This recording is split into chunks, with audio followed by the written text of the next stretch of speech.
Good evening, guys. This is Real Deal Steven Steele coming to you live this Monday night. What is going on, folks? What is going on? Good to see you guys. I am excited. I hope you are too. I am so stoked, and there's so much to be excited about, not only in Doge, but in cryptocurrency in general. What's been going on in this channel, what's been going on in this community. And it's just really been fantastic. Each and every day just seems to be a new exciting chapter just unfolding, a new adventure, a new chapter into this adventure that we are all have found ourselves embroiled with. So what is going on, guys? Definitely seeing some familiar folks in the chat. Captain Chronic, Ario Dogewagon, Doge Zero, Beef Supreme, of course. I'd like to thank my mods, Celeste, Jason Huffman, Michael. Who else we got in here? We got Legion of Boom. We've got Ariel, Wassam, George, of course. George, of course. Lady Doge, yes, RW. Welcome, Pelican. Welcome, Zatan Zach. Welcome, JD. Welcome, Brian. Awesome. Sounds good, Brian. Welcome, Chris. Welcome, Andrea K. Welcome, Sinisa. Welcome, Esteban. Alex. Nick Balls, of course. Brad Schwab. Welcome, Cody. Yes. Gremlin. Brad. All right. Good to see you all. Just fantastic. So, Upshot's going to be joining us pretty shortly. And in the meantime, I'm just going to, kick things off here, tackle a couple things in the news. And then our special guest will be joining us very, very shortly, guys, very shortly. But good to see you guys. If you're new here, I'd like to personally welcome you. And please feel free to stick around and hit that subscribe button, that notification bell, so you never have to wonder when I go live again. Also, if you haven't hit that thumbs up button, if you could just take a moment to do that, it takes a split second of your time, doesn't cost you a dime. It's the number one thing you can do to help a new emerging channel like this get up into those algorithms. And then lastly, if you feel compelled to super chat throughout the show, you're more than welcome to. And that's a hugely appreciated way of supporting the show. Speaking of which, Anthony Grant sets things off with the first super chat of the night. Thank you, Anthony. That's awesome. Anthony Grant coming with a $5 super chat says, Doge after dark, let's go. Anthony's ready. Are you guys ready? I am ready. I am excited. MD Hewitt coming in at a $2 super chat. Thank you, MD Hewitt. Appreciate that. It says, hey, Doge family, ! And hey, right back, my man. Thank you, MD. Really appreciate that. Guys, we are cruising. We're cruising right at about an altitude of just under 42 cents. And what does the rest of the night hold for market value? The way things have been going, almost anything goes. Almost. It's just been wild. So who knows? Delos, $5 super chat. To the moon. Thank you, Delos. Awesome. Thank you. Appreciate that so much. Gustavo coming in at a $4.99 super chat. Excited for the show tonight. How about that, Doge? Ladies and gentlemen? How about it? Cowabunga, baby. We are doing it to it. The Doge has been sailing. The Doge has just been breaking through. It's been really just pressing in and permeating all different facets of the world around us. Today, it was just announced that the Oakland A's, the first MLB team, the first Major League Baseball team, will be accepting Dogecoin. Yes, Dogecoin is being used in new ways as the Oakland A's process MLB's first transaction using it. So that is in effect, and that's not going to stop there. I do believe it's going to be in the not so distant future. I think it's right around the corner where Dogecoin is going to be used all throughout the Major League Baseball league and all around for every team of the National Basketball League. I believe that's already in motion as well. And more people are waking up. More and more people every day are waking up to the reality that Dogecoin is the quintessential, most well-positioned digital currency that is ready to hit the ground running as the world's most predominantly used digital currency in a retail space. And the more people are coming, I think people are finally coming into that reality now. They're finally starting to realize how much better Dogecoin is positioned than any other top 10 coin, let alone the others, to really step up and be that. Again, you guys, thank you for those super chats coming in. Really appreciated. Let's see who else we got in here. Last man standing, welcome Kyle S. Jorge, welcome. Yo, welcome back. Nate Mosher, welcome. Amufalo, Show and Tell, welcome. Lou G, welcome, guys. Okay, so one of the stories that popped out at me today was this. It was from how do I pronounce this? Deseret News. This is a publication that I've cited sometimes. into do with stocks and technology and stuff. And they came out with an article today with the title, "Will Dogecoin continue to rise?" This finance professor at the University of Sussex recently explained more about Dogecoin's rise. Predictions on Dogecoin. This professor told Yahoo Finance in a recent episode that she noticed Dogecoin's rise because of its retail rebel Reddit following. I like that. Retail? It's a 3-part following, she says. She breaks it down as retail, rebel, and Reddit.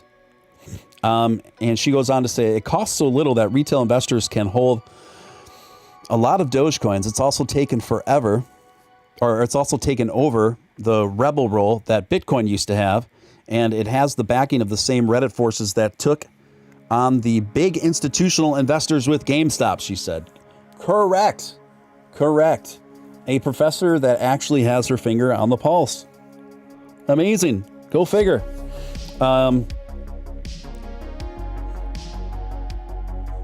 Of course, there's some suggestion that it might change as Robinhood CEO Vlad Tenev said apps may allow people to withdraw their Dogecoin holdings. Will Dogecoin rise more? Alexander can still see the cryptocurrency rising high, but it needs to get back to its roots. She said, I think Dogecoin might continue to rise. I think, in fact, it's quite likely during this time. I really hope it recovers its origins, said Alexander, suggesting that the Elon Musk idea of it becoming an internet currency may be misled. I disagree. With you there. If Elon wants Dogecoin to have any fundamental economic value, he needs to direct it back towards its benevolent grassroots, said her and the New York Times. I'm not even quite sure. That's kind of an ambiguous statement. I'd like to ask Upshot about that when he comes on. Towards its benevolent roots. I feel like that's just like a very vague, ambiguous criticism, but everything else she got right. The main reason why I brought it up is because I actually thought it was a pretty astute observation that she described the success in large part of Dogecoin's 3-prong appeal between Reddit, retail rebel, and Reddit. I thought that was pretty well laid out. Let me see what's going on in chat. Yes, definitely. Yes. I love the site for its willingness to share information, even for beginners. Thank you, Paul. Appreciate that, man. Appreciate that.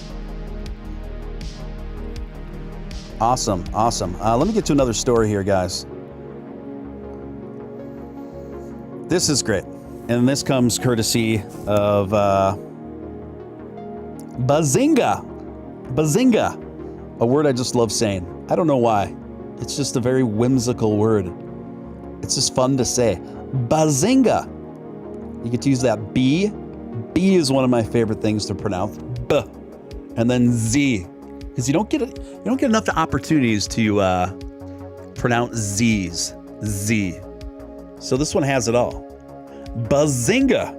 Anyway, their name of this article is Dogecoin. This is great. Dogecoin now valued higher than Twitter and Ford. Dogecoin being valued higher than a traditional commodity-based company like Ford, or just lower than one like Newmont Corporation, continues a long-standing paradox that faces traditional investors with cryptocurrencies with no holdings in physical value. The Dogefather. The recent strength of Dogecoin could be linked to Musk's upcoming performance on Saturday Night Live this weekend. The Tesla founder has a famous interest in the coin and has been since described as the Dogefather. Saturday Night Live will provide a massive platform for Musk and viewers who could be expecting a boom in value for the coin if mentioned by Musk in one of the performances of the show. It's funny because what they don't know is that we have the original Dogefather here with us tonight. And I'm about to bring in the original Dogefather in a few minutes here. And that guy, his name is Upshod. And we're going to talk about that when he gets on here in about 10 minutes. Traveling Scratcher coming in with a big $20 super chat. Really appreciate that. Traveling Scratchers. Hello, everyone. Thanks, Steve, for what you do. Thank you, Traveling Scratcher. Thank you right back. Really appreciate that. That's very, very kind of you to say. And thank you for your support. It means a lot. It means a lot. So this article goes on to say, Musk turned to Twitter for skit ideas. One fan asked if he will be incorporating his title and the Dogefather, to which he responded, definitely. Some traders believe that this exposure could lead Dogecoin picking up even more momentum. The Dogecoin cryptocurrency was created by Billy Marcus and Jackson Palmer, who are both software engineers, and they wanted a payment system without traditional banking fees. It started as a joke using the likeness of a Doge meme. Actually, that article is pretty well written. It's pretty fair, and it's pretty hard to find decently informed, fair articles on Dogecoin in the mainstream corporate press, but they did pretty good on that one. I gotta say, they did pretty good on that one. And Billy Marcus said on Twitter that he might even be watching this show tonight. So Billy, if you're watching, greetings from Steven Steele, and yeah, I hope you stick around and just get settled in. Yeah, Upshod will be coming on really shortly. Fate loves irony, someone said. Yes. Yes, fate loves irony. Okay, let's go to the next story, guys. Let's go to another story.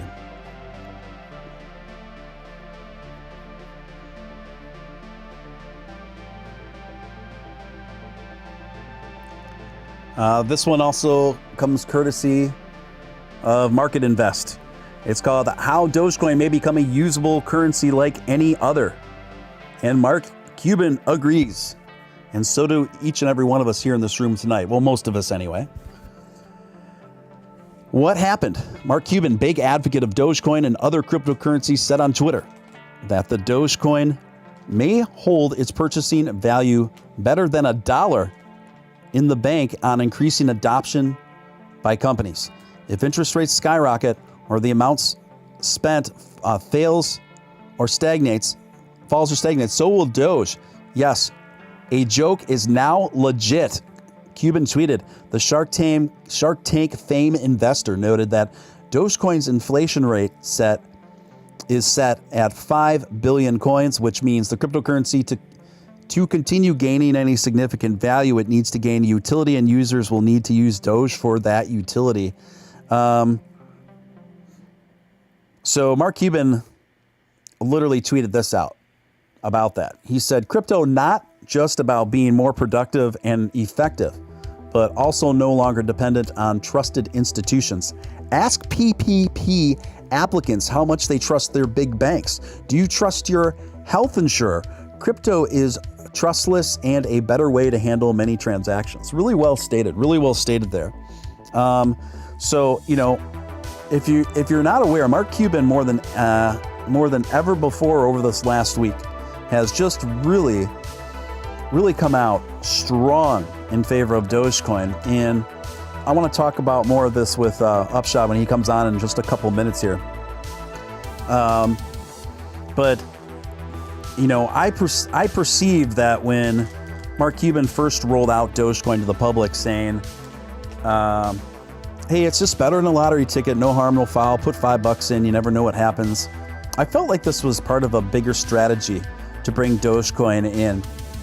And I think Mark had the savvy of realizing that it probably had to be introduced in that way to large populations of people.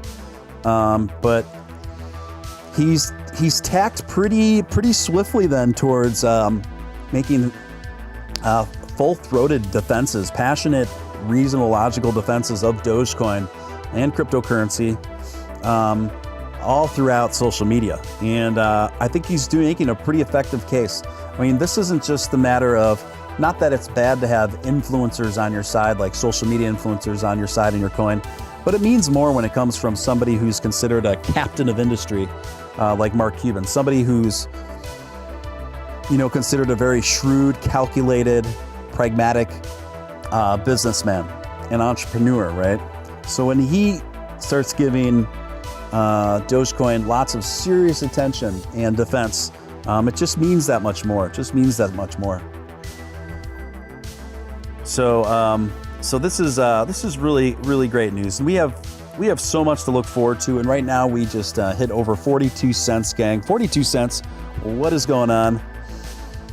And if you are new here, I want you to press 1 in the chat right now. If you are new here, I want you to press the number 1 in chat. Abraham says the best CEO in the universe is Elon Musk. I think a lot of people would agree with you at this stage, Abraham.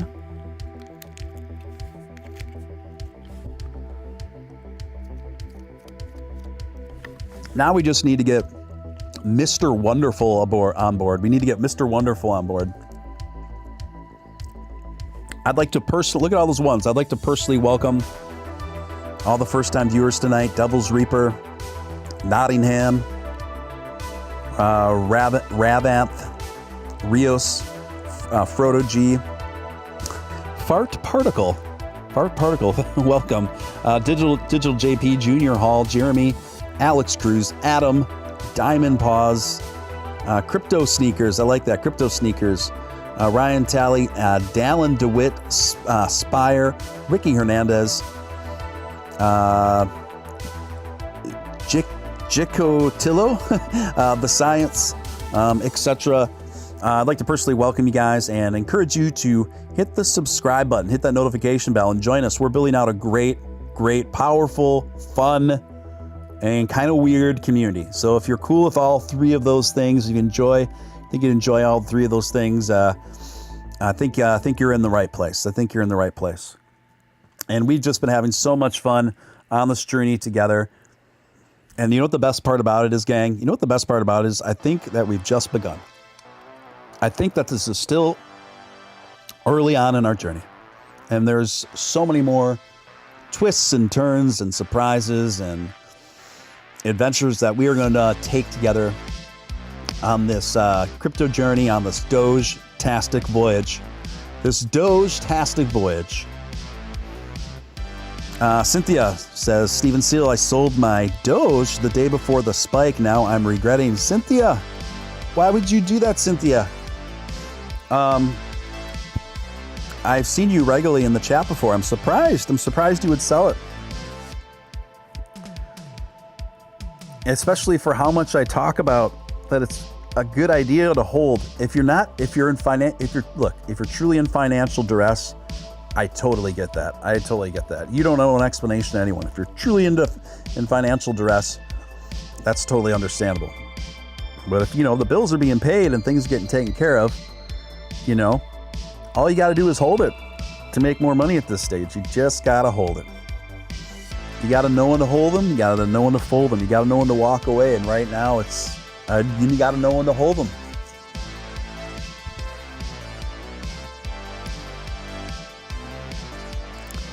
Diamond Paw says, my prediction is that we are about to see Ticketmaster, StubHub, or even a new brand that will be focused on selling event tickets and leading the currency for entertainment. I don't know when that will be, but I think inevitably that's going to happen for Doge. Okay, I'm going to get to one more story here, guys. Then hopefully Upshod will be ready to go.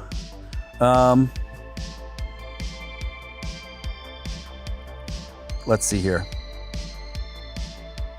Oh, this is so funny. Actually, I want to open up another story about the Oakland A's. Athletics sell 2 tickets for 100 Dogecoin. First such transaction in MLB history. Athletics president Dave Kaval announced Monday that his team completed the first Dogecoin transaction in the Major League Baseball history for tickets. So Dave Kaval, the president of the Oakland A's, tweeted it out, and he said, "We just processed first Dogecoin transaction in MLB history. Hashtag Dogecoin to the moon. Hashtag athletics." Oakland is selling 2 seat pods for the series that runs Monday through Thursday for 100 Dogecoin. According to MLB press release, the Athletics were also the first team in league history to offer tickets for cryptocurrency earlier this year, when they made full season suites available for 1 Bitcoin. Fans purchasing tickets with cryptocurrency have the chance to watch a first place team as the 17-12 Athletics are 1 game ahead of the Seattle Mariners. So that's awesome. And I think that's just going to spread. I think it's going to spread throughout all of the MLB and all of the NBA. You know, right now, as we're speaking, there is a council in the NBA of some of the biggest financiers, some of the biggest wallets in the NBA, including this group includes this group includes Mark Cuban, and it's basically a crypto crew for the NBA to oversee the future of crypto in relation to its development within the NBA. And Mark Cuban's right on the top of that group. So you know that Mark Cuban has already been thinking about, encouraging Dogecoin compatibility with the rest of the NBA. So that's just a matter of time in the near future. And I think we're just in the beginning of seeing what feels like a snowballing effect for Dogecoin permeating the mainstream. So excellent, folks. At this time, I would like to bring in tonight's special guest, the one, the original Dogefather, the one and only Upshod. Upshod, are you with us? Hey, Stephen. Good evening. How are you? Good. How are you, my friend? I'm doing great. Awesome. Well, I appreciate you staying up for me and joining us back here again. It's doesn't feel like that long ago, but at the same time, so much has happened since you were last on here. I know. Absolutely amazing, isn't it? Yeah, just everything seems to be growing. Not only all things Doge, but this channel as well, and the things that you're doing too. It just feels like we're all playing a role in this epic movie, you know? Yeah, really. Hey, what's up, everybody? Yeah, the chat's just going nuts for you, man. The chat's going absolutely nuts. Yeah, it's just wild. Yeah, so I've been watching your videos steadily every day, and you've just been hammering it out, man. You've just been really productive. Is your wife upset how much time this is taking, or is she generally pretty supportive of this whole venture? My better half is very supportive. Or your better half, sorry. Yes. She's very supportive. Okay, good. It's quite a ride, that's for sure. Yeah, it's kind of funny. I think only like a couple people that are a couple of my close friends even know that this is what I've been up to. I've kind of just living this new secret life to a degree. It's just pretty funny. George, same here. Same with you, right? Yeah, it's just kind of yes. It's just so funny. If someone were to ask me like a year ago that I'd be spending a pretty good chunk of my time reporting on a Dogecoin, I don't know what I would have said, so what about you? You ever think about that? I was so into the stock market last year. Yes. That I kind of knew I was going to be doing something, but I thought it was all going to be involved with stocks. Mm-hmm. And now I'm at the frame of mind where the stock market is boring. It's just boring as hell. Oh, I know. Cryptocurrency is where it's at. Totally. I mean, the difference, it's like once you go all in, it's like hard to go back to stocks. It's like watching paint dry. It really is. It really is. And especially today, I'm watching, I've got a bunch of small cap, growth stocks, and which in 2020, those were the stocks to be in. They were flying high, and 2021 is just not a good year for those stocks. And, those are the ones I'm in, except for Tesla and Apple. The rest of mine are all these smaller growth stocks. And it was just a red day today. And it was just a gradual red, like all day long. It wasn't like a big drop like you see with Bitcoin Doge a little bit earlier when it dropped, a penny in like 2 minutes. But, right. But with the stock market, it's just this gradual bleed. It just goes and goes and goes, and you're just like, oh man. Right, right, yeah. I know, it's just, and there's so much excitement that happens even just day to day in the crypto scene that once you start circling back to your stock portfolio and you kind of start taking a look around, you're like, wow, I feel like I just went back into like a place that I was nostalgic for, but I really, now looking back on it, it's a very depressing place. Super chat for $4.99 from George Guy. Thank you, George. Appreciate that. He says the real Dogefather is in the house. That is correct, George, and thank you for that. Josh Randell. Thank you, George. Josh Randell comes through with the $10 super chat. Upshot put the OG in Doge. So let's talk about that a little bit. And thank you, Josh. Appreciate that super chat, man. Let's talk about that. So this is pretty coincidental, right? So Elon comes out with a tweet that says, the Dogefather, Saturday, May 8th. And this comes like literally, I don't want to sound conspiratorial or anything, but this came literally off the heels of you constantly referencing this term, the Dogefather. And pretty quickly after you made t-shirts that said Dogefather on it. And, it does seem to me that Elon has indicated enough through social media that he does keep an eye on, I guess, for a lack of a better term, the Doge activist base, right? He has he responds to some of us. He kind of gives nods, some not so subtle and some more subtle nods to different members within what we're doing. So I have to ask, has it crossed your mind that maybe Elon has sat in on a couple of your shows? That would be great if he did. And Elon, if you're listening to this one, if you gave Upshot a shout out on Saturday Night Live, that would be awesome. Yes. And Elon, if you're listening, I'm sure Upshot would happily overnight you a Dogefather shirt to wear on SNL. We'll just overnight that for you. I'll pay for it to be overnighted to you. We would take care of that for sure. Yeah. So the story actually goes back to early February, after Doge, did its first, mini moon up to 8 cents, and then gradually found its way back down to like 3 cents. But I was pumping out videos, and people were responding, and I got this nickname called the Doge Dad. So I've got a big following and a lot of young investors. So they gave me that name, but at the same time there were some other names being thrown about. Yes. And one of them was Dogefather. I remember that.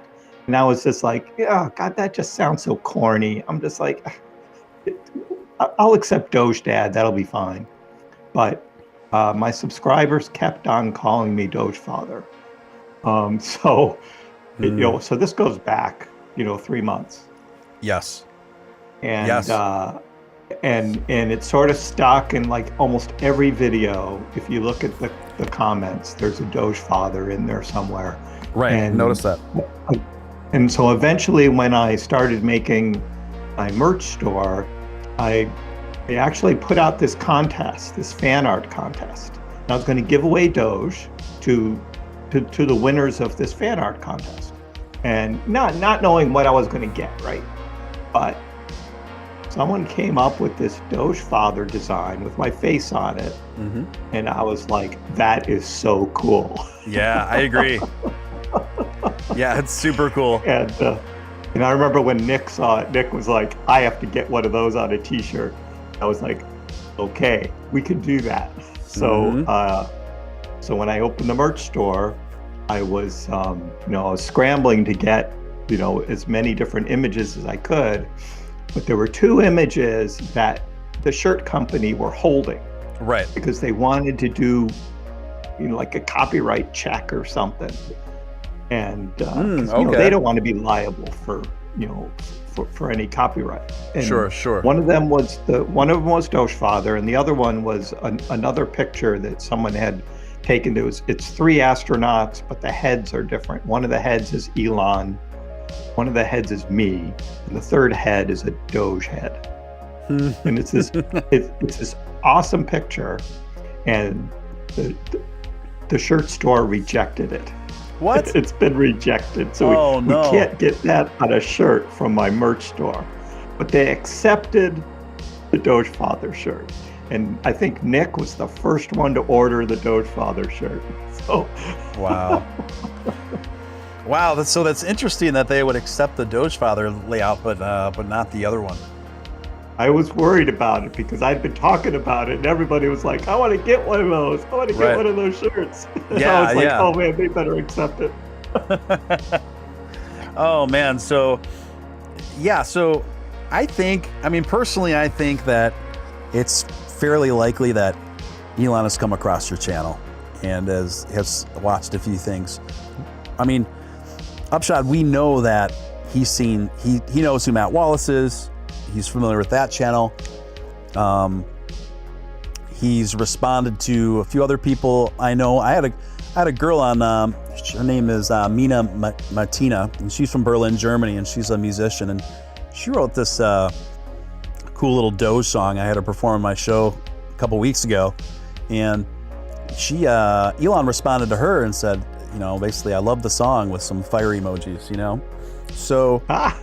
He digs around, you know what I mean? And you can tell by some of the lingo too. He digs around. He really enjoys what's happening in the grassroots with what we're all doing. So to me, it seems a little too coincidental. The timeline on that, man, because it just seems too coincidental to me, man. So, and I'm sure as soon as he heard it or saw it, he was like, that would be a great skit for Saturday Night Live.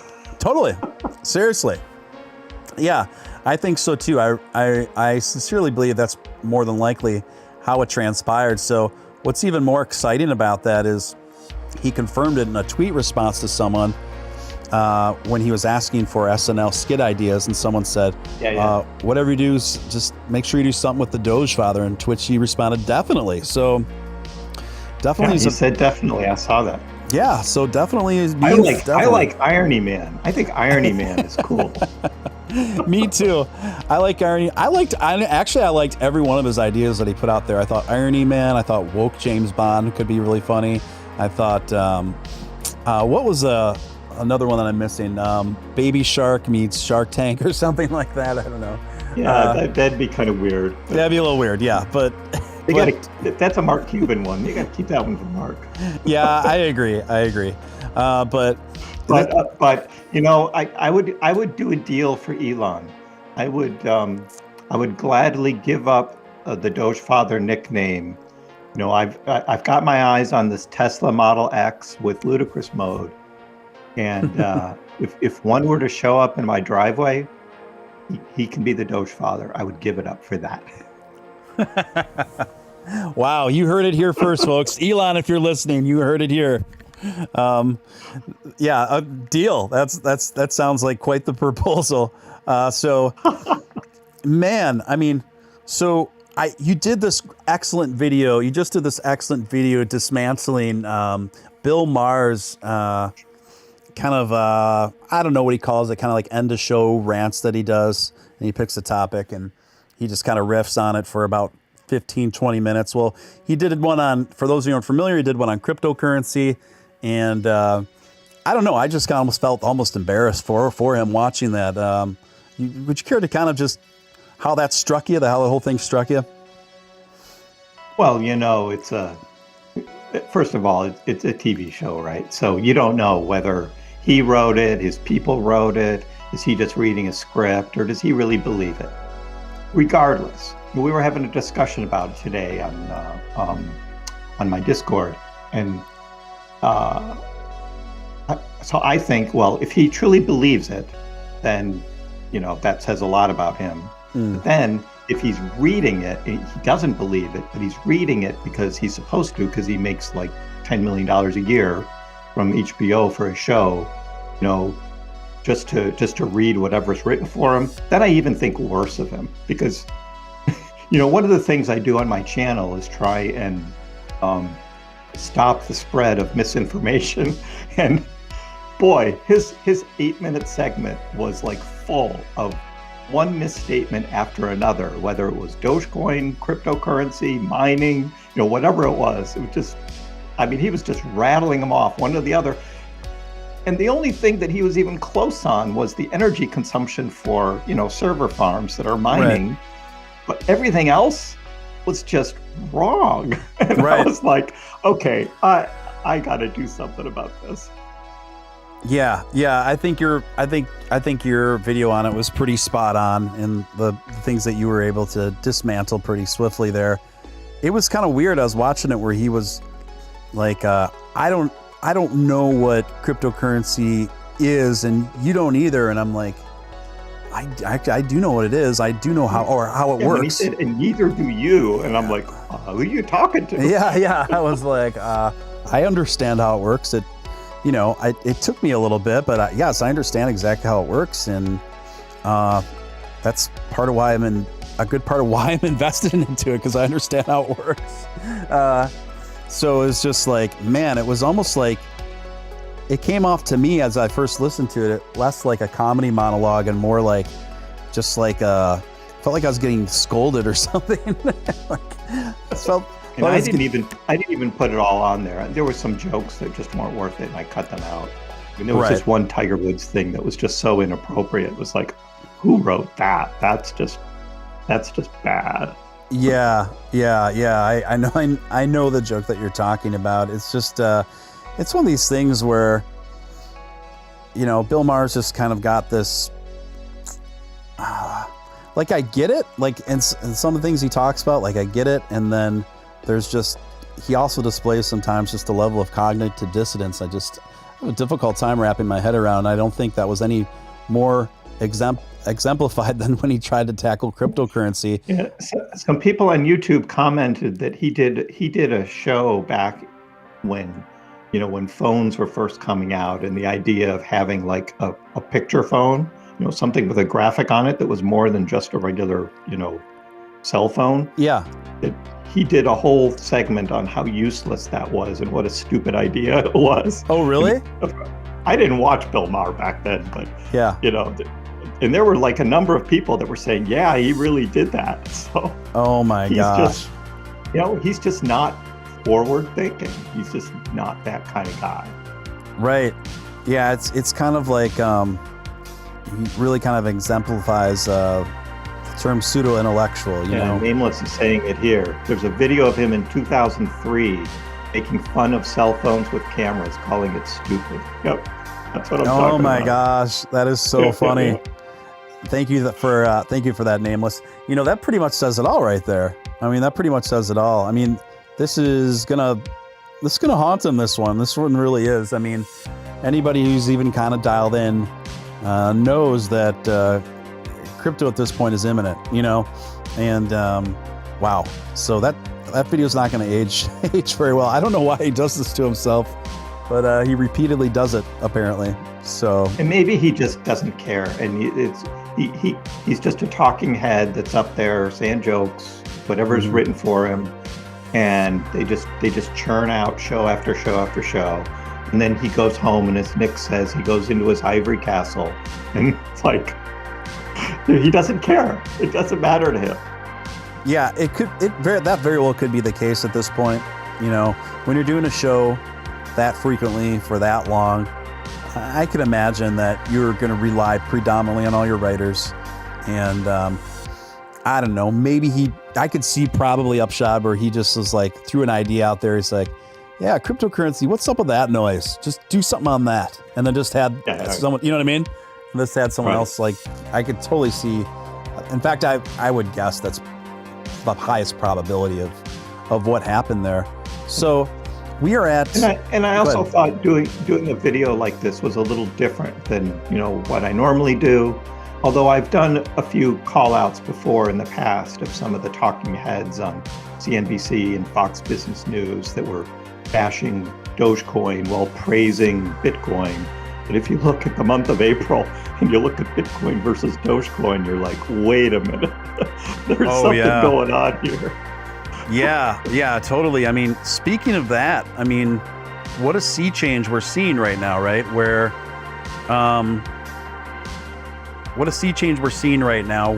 it seems that Bitcoin's kind of faltering a bit. It's kind of stagnating. Well, both Doge and Ethereum are just going absolutely wild. I speculate. And Litecoin as well. And Litecoin as well. Yes, I want your thoughts on this. I'm speculating that people are getting, some investors anyway, are getting bored of their lackluster returns with Bitcoin and are they're exiting to predominantly to Ethereum and Doge, but a few other top 10s as well. And I only see that continuing. What are your thoughts? Yeah, I agree. I see there's some rotation coming out of Bitcoin. There's been a lot of chatter about Bitcoin being overvalued. Yes. But at the same time, you still see, well, Bitcoin will be 100,000 by the end of the year. Well, Bitcoin at 100,000, that's not even double what it is now. They're saying ETH at 10,000. Well, that's triple what it is now. Yes, so where are you going to put your money? You're going to put your money where it's only going to be double, or where it's going to be triple. Right. Yeah, exactly. It's just common sense at that point. And, you know, unless you got in pretty early, or if you got in later and you had a ton of money to invest in Bitcoin, your returns are going to be not very remarkable. I mean, to be honest. So, you know, when people are looking, I mean, a lot of folks probably have $1,000 to $3,000 in Bitcoin, which is not much to put in Bitcoin at all as far as returns. And they're saying, man, if I just reallocate this $2,000 into the Dogecoin or even ETH or something, you know, things get a lot more fun. Jason Huffman coming in at $5 super chat, one of my mods. Thank you, Jason. Appreciate that, man. My brother-in-law asked me, is there any loopholes on paying taxes on crypto? Do you have to pay taxes if you use crypto for payment on items? You mind taking a stab at that one? Yeah, so I think it's on CoinDesk. They have an article on taxes and when the tax, when crypto is taxed. And one of their bullet items is when you use crypto as payment, then that is a taxable event. But my question is, how would they know? If you've moved your crypto off the exchange, right? Now this isn't, of course, Robinhood, you're stuck there, but if you're on another exchange and you move it into a wallet and you pay for something directly out of your wallet, no one's gonna know. So you're either going to be like, oh yeah, okay, I spent some of my Doge on this and that and the other out of my wallet, and I'm going to volunteer that information. There's no 1099 that covers that, so the IRS isn't getting anything that says that you actually use that crypto for paying something. But the CoinDesk article says that is a taxable event. So I'm not a tax advisor, so do what you will, but there it is. It's a taxable event. Wink, wink, nod, nod.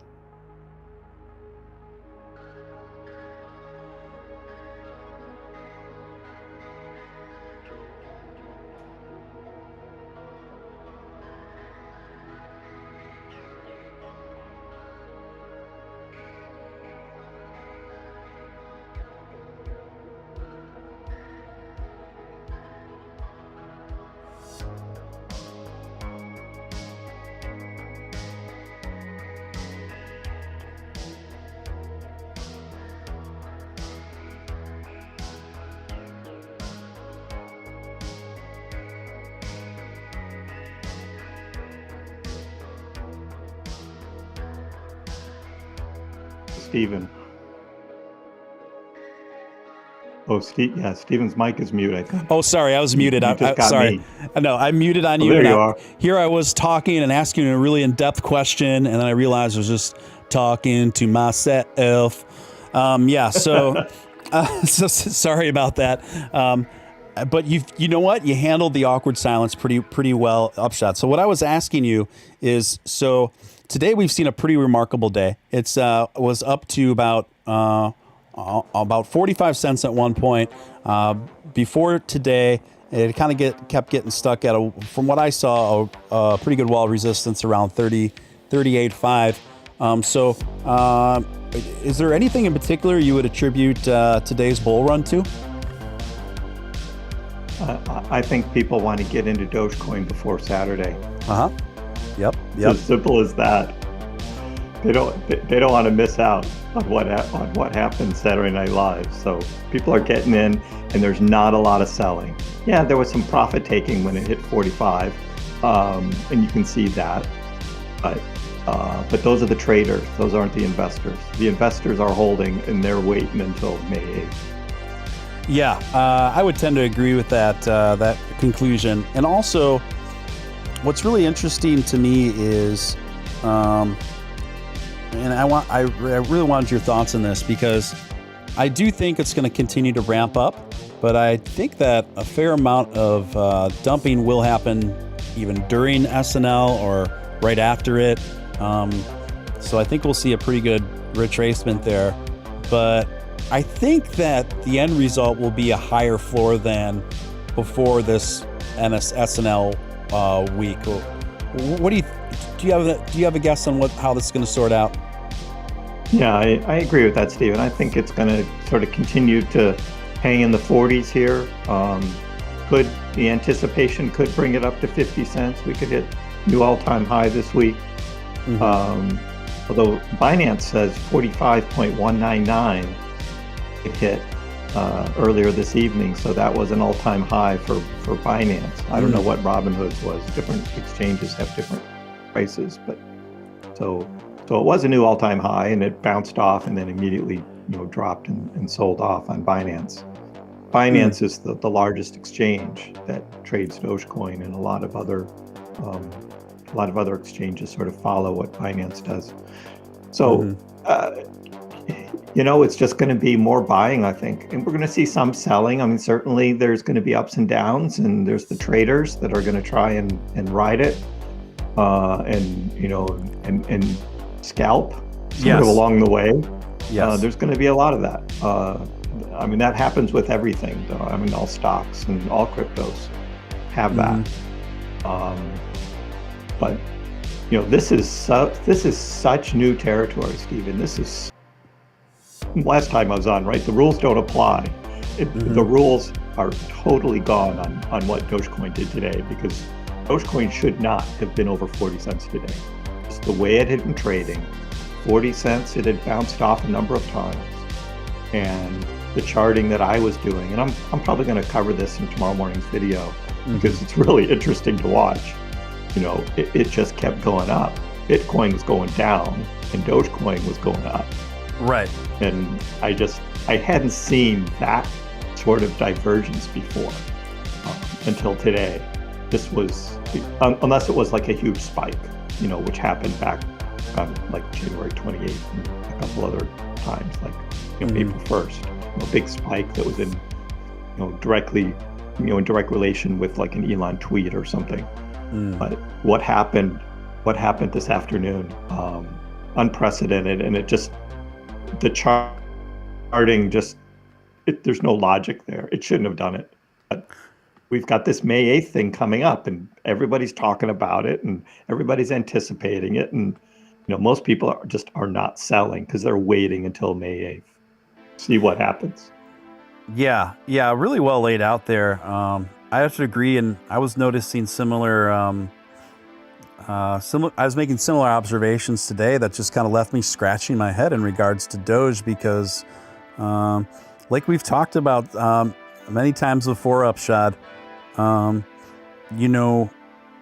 Dogecoin, it acts just like every other crypto we've seen until it doesn't, and then there's just no rhyme or reason to apply to it. So kind of making accurate predictions for Dogecoin, you can do it within reason, but then you also have to allow for a pretty big margin to just wildcard incidences, wildcard possibilities. And so that's what gets pretty tricky about making any kind of long-term predictions about a coin like this. It's so wily, and I mean that in the best way. It's just so wily. I want your thoughts on this observation that I was drawing and explaining to the show the other night. When you go back for this the very long-term charting for Doge, the only pattern I can kind of deduct from it is this. It trades sideways for months at a time, and then it will go parabolic to the tune of 400 to 500%, and then it will go back to trading sideways for a while, and then pop out again. But now this SNL thing kind of is another thing. Curveball. Yeah, and how exactly, and how we've seen it, and how we've seen Dogecoin act this last day is another just leaves me totally miffed. So with that in mind, do you think that I don't know, I guess what I'm asking is, do you have any guesstimations on what the next 2 weeks, maybe a 2-week forecast in this thing? I would think that on May 9th, we'll wake up with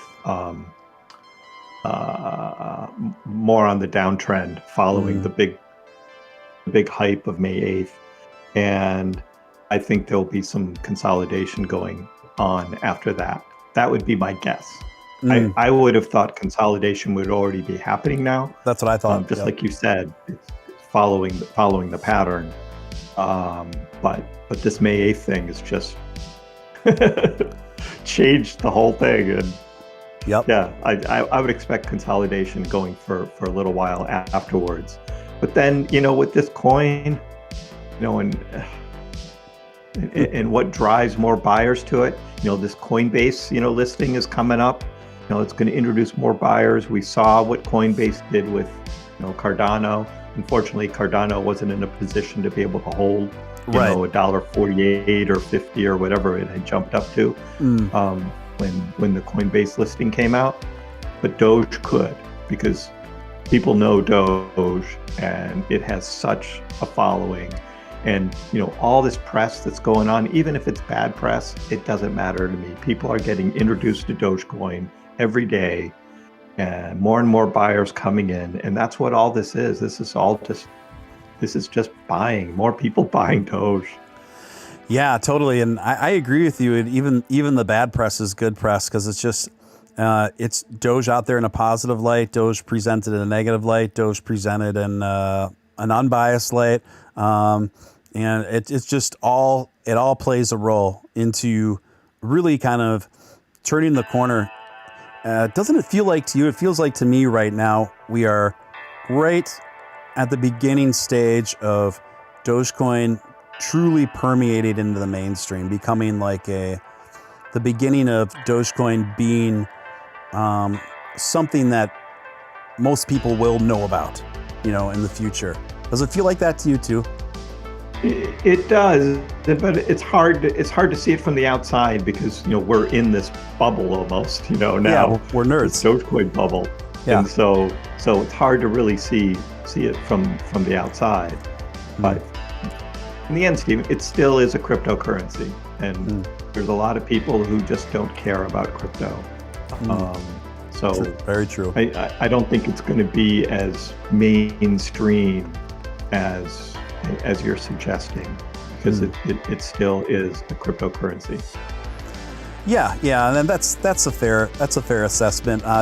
Gerald B, $5 super chat. Thank you, Gerard. Gerard B, thank you, Gerard, for that super chat. Says, Upshod, remember the party when Doge hits $1. Yes. So I told everyone on my Discord server that I'll start making plans when we get to 69 cents. That's going to be my target. Okay, that's fair. Once we get to 69 cents, that's the number. then I'll start thinking about the party. But until then, we got a long way to go. Let's not get ahead of ourselves. Right. Right. I agree with that. Definitely, there's going to be a party in Boston when Doge hits $1 and Upshot is hosting, and I'll figure out all the details starting at Doge at 69. And well, another observation I forgot to bring up with you about Bill Maher is, and I know you noticed it based on your video I watched on it, but I thought it was hilarious that the moment he said Dogecoin to his audience, they erupted in cheers, and it, like, no other coin elicited that response except for Dogecoin. The moment he said Dogecoin, the whole audience is like, woohoo! And like Ethereum, Tether, right. Yeah, and he made the joke about the cum rocket or whatever, and right.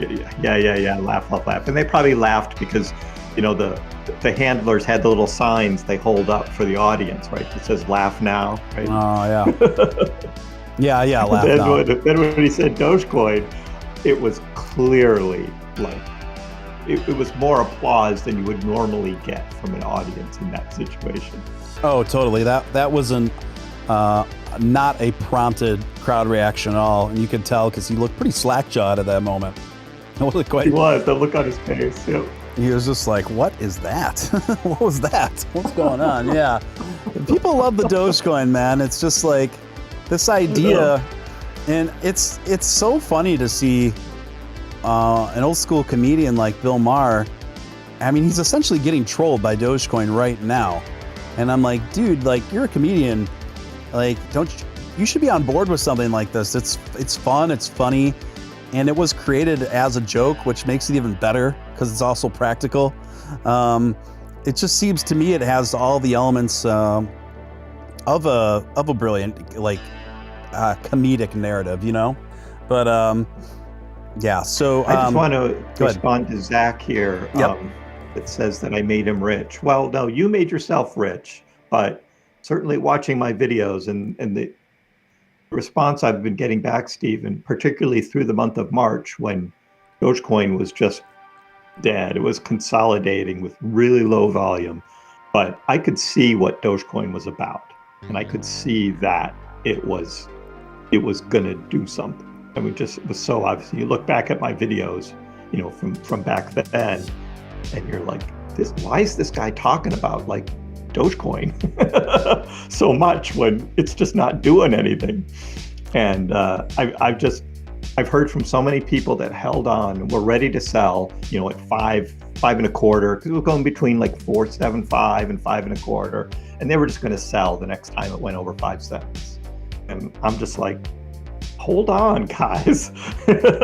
Yeah. Hold on. This thing's going places. I've just heard from so many people that thank me for my videos because they made the decision to hold instead of sell. When, you know, crypto, I mean, you know how it is, Steve. It's like a daily thing, right? Things move so fast. People buy and sell. Like, I'm going to try this one. I'm going to try that one. It's not the same as the stock market, although there's some of that in the stock market. There's a lot more in crypto.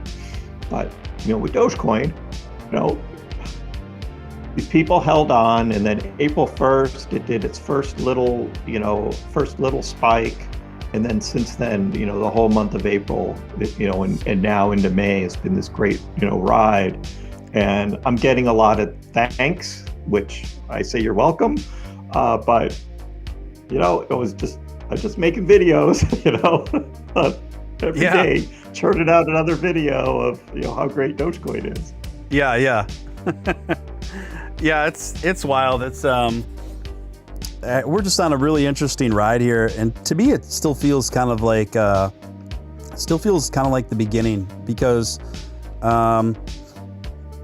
you know, people that I would never expect to ask me about the Dogecoin have been asking me lately about it, and to me, that's like one of those signs. Like, people that normally have no interest in anything like this have just lately been starting to probe around and ask me about this.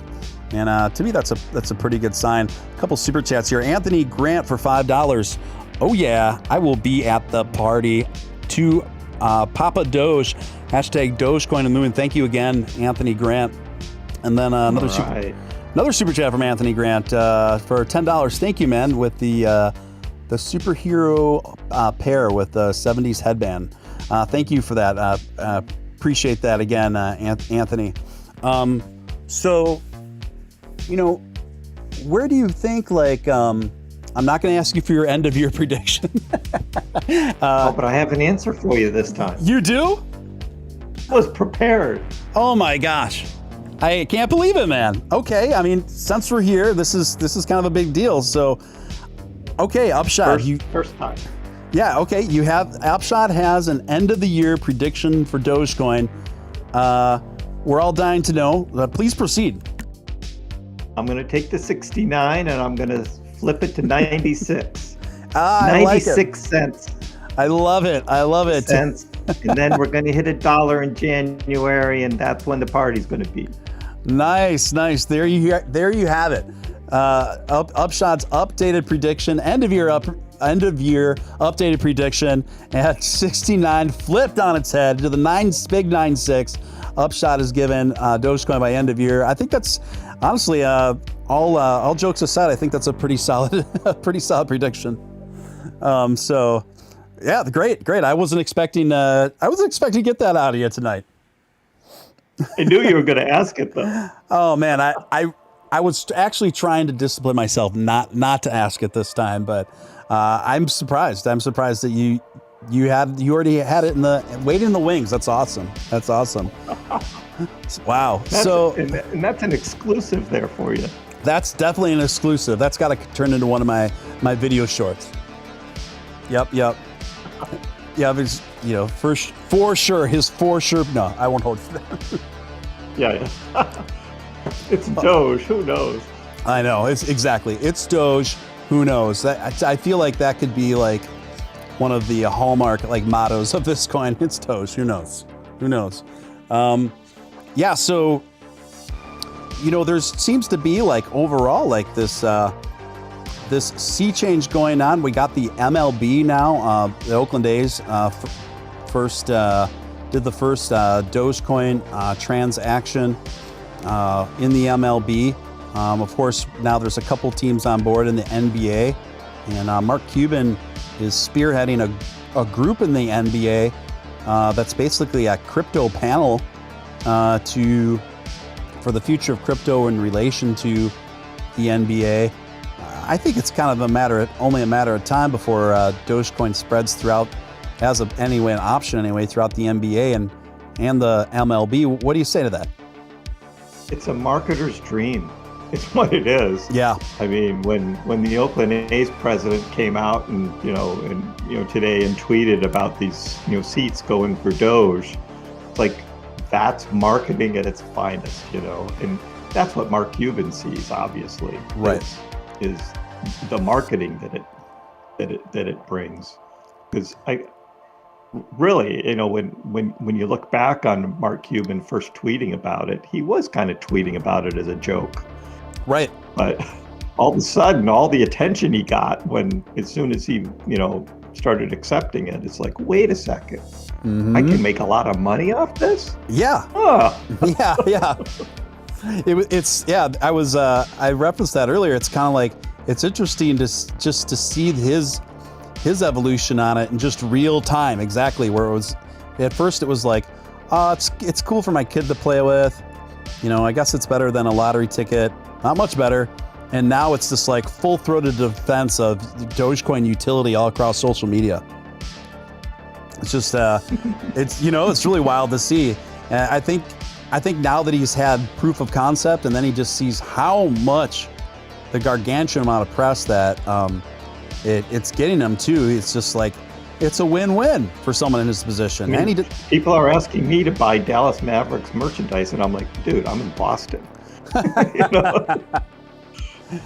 It's it used to be Dirk Nowitzki, and now it's Luka, who just is a Celtic killer. And I'm just no, if the Celtics accept Doge, I'm buying some Celtics merch with my Doge. So the Celtics brass need to hear that and say, "Hey guys, get on board. Start accepting Dogecoin. You're going to sell some more merch." Right. Yeah, I agree. And I've been hearing about people buying Mavs gear from all over the country. So I mean, it's working. I mean, people are just there's enough people anyway that are just kind of behind the idea of just bringing this thing into the retail space. So they're just down to support it. And not that there's this overwhelming amount of sales going on in Dogecoin for the Mavs, but comparatively to his Bitcoin sales, I'm sure that's one main thing that got him thinking, don't you think? Absolutely. People don't want to spend Bitcoin, but Doge, people spend their Doge. Yep. Oh yeah, and I think this is a point that you've really been just hammering. It's a point that I've been hammering regularly because I feel like it's I feel it's potentially the strongest selling point for Doge. And I feel like that's just starting to set in now with people like, especially with Mark Cuban all week saying stuff like, people actually spend Doge. People are actually using Doge more than any other coin that I've seen. People are buying stuff, and it works, and it's fast, and it's cheap. So when you get a kind of a titan of industry like Mark Cuban talking that way, I think it really does wonders in the journey towards legitimacy of Dogecoin being a long-term mainstay of currency, don't you think? Yeah, absolutely, and that's what I've been talking about. I mean, the Dogecoin bashers that say Dogecoin has no utility. Just ask Mark Cuban if Dogecoin doesn't have any utility. Yeah. I mean, it's so obvious, and that's what I've been talking about for months. Is Dogecoin is a currency. It's what Bitcoin was supposed to be. Yep. But now Dogecoin is. Yep. Its use as currency. That's its utility. Yep, and I've been quoting you several times off that. I mean, that's it's so brilliantly stated when you said, basically Dogecoin is becoming the coin Bitcoin was supposed to be, and that really sums it up. And I will still on live streams tell people, even though I've broken it down several times before, especially since my channel's been growing and expanding, there's always new people in here, so I tell them, and without fail, there's always pretty good amount of comments in the chat that said, "Wow, you just blew my mind. Like, I never thought about it that way." It's such a simple thing that people have overlooked because I think people have just assumed that Bitcoin, there's just a lot of assuming that Bitcoin was the top digital currency for retail, when in actuality, it's basically DOA on retail. $5 super chat from Tuco. Thank you, Tuco. Appreciate that. Says, what happens if demand of Doge is more than the supply? Why don't you take that, Upshod? The price goes up. It's as simple as that. Yeah. It's supply and demand. That's basic economics. And the price will just go up. You get more buyers than sellers, and the price will go up. Yep. Yeah. Totally. So, yeah, it's pretty straightforward there. And thank you, Tuco, for the super chat and your question. Yeah. So the big question is, right? 5.2 billion new coins a year, and what we've been hearing up until the past week and a half or so has always been this question of, that's so many coins. How are there going to be enough buyers to buy in? With all those new coins that come out every year. Right. Well, you're seeing what happens. And it's not like. Some people ask the question, it's not like at the end of the year, 5.2 billion coins are added to Dogecoin. They're continually added through mining. So new coins are being introduced like every minute. Yes. And so if you look on CoinMarketCap and you see the total supply, it goes up every day by a little bit. And so there's so many new buyers coming into the market to buy Dogecoin Right. That 5.2 billion new coins are going to get all bought up, so to speak. Yeah. Guys, they're actually getting traded, because they're rewarded as mining, right? Yep. But miners trade just like everybody else. And so it just the market expands. It's not like there are new coins. Oh, here's a shiny new Dogecoin. You want to buy it? Well, no, they're rewards for mining, and they end up getting traded. And so there's more coins available to trade. Right. And the Dogecoin miners have been making pretty good money lately. I think it might be on the breaking point where it's getting profitable to mine Doge now. Yeah. They're actually starting to do well for a change, which it gives people more motivation to mine Doge now that they're actually making decent money. 100, I think that's peso, right? 100 pesos. Thank you for that super chat, Rodrigo. I'm planning on setting up a side web agency that sells simple websites for Dogecoin, setting the price of Doge and not USD, and pay with Doge like most do. Any advice? I'm setting up a side web agency that sells simple websites for Dogecoin. That's an interesting business model. Sell simple websites for Dogecoin, setting the price in Doge and not USD, and pay with Doge like most do.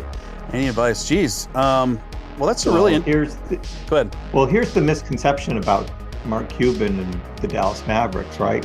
Mark Cuban is basically saying he accepts Dogecoin. Well, no, he doesn't. Mm-hmm. He accepts BitPay.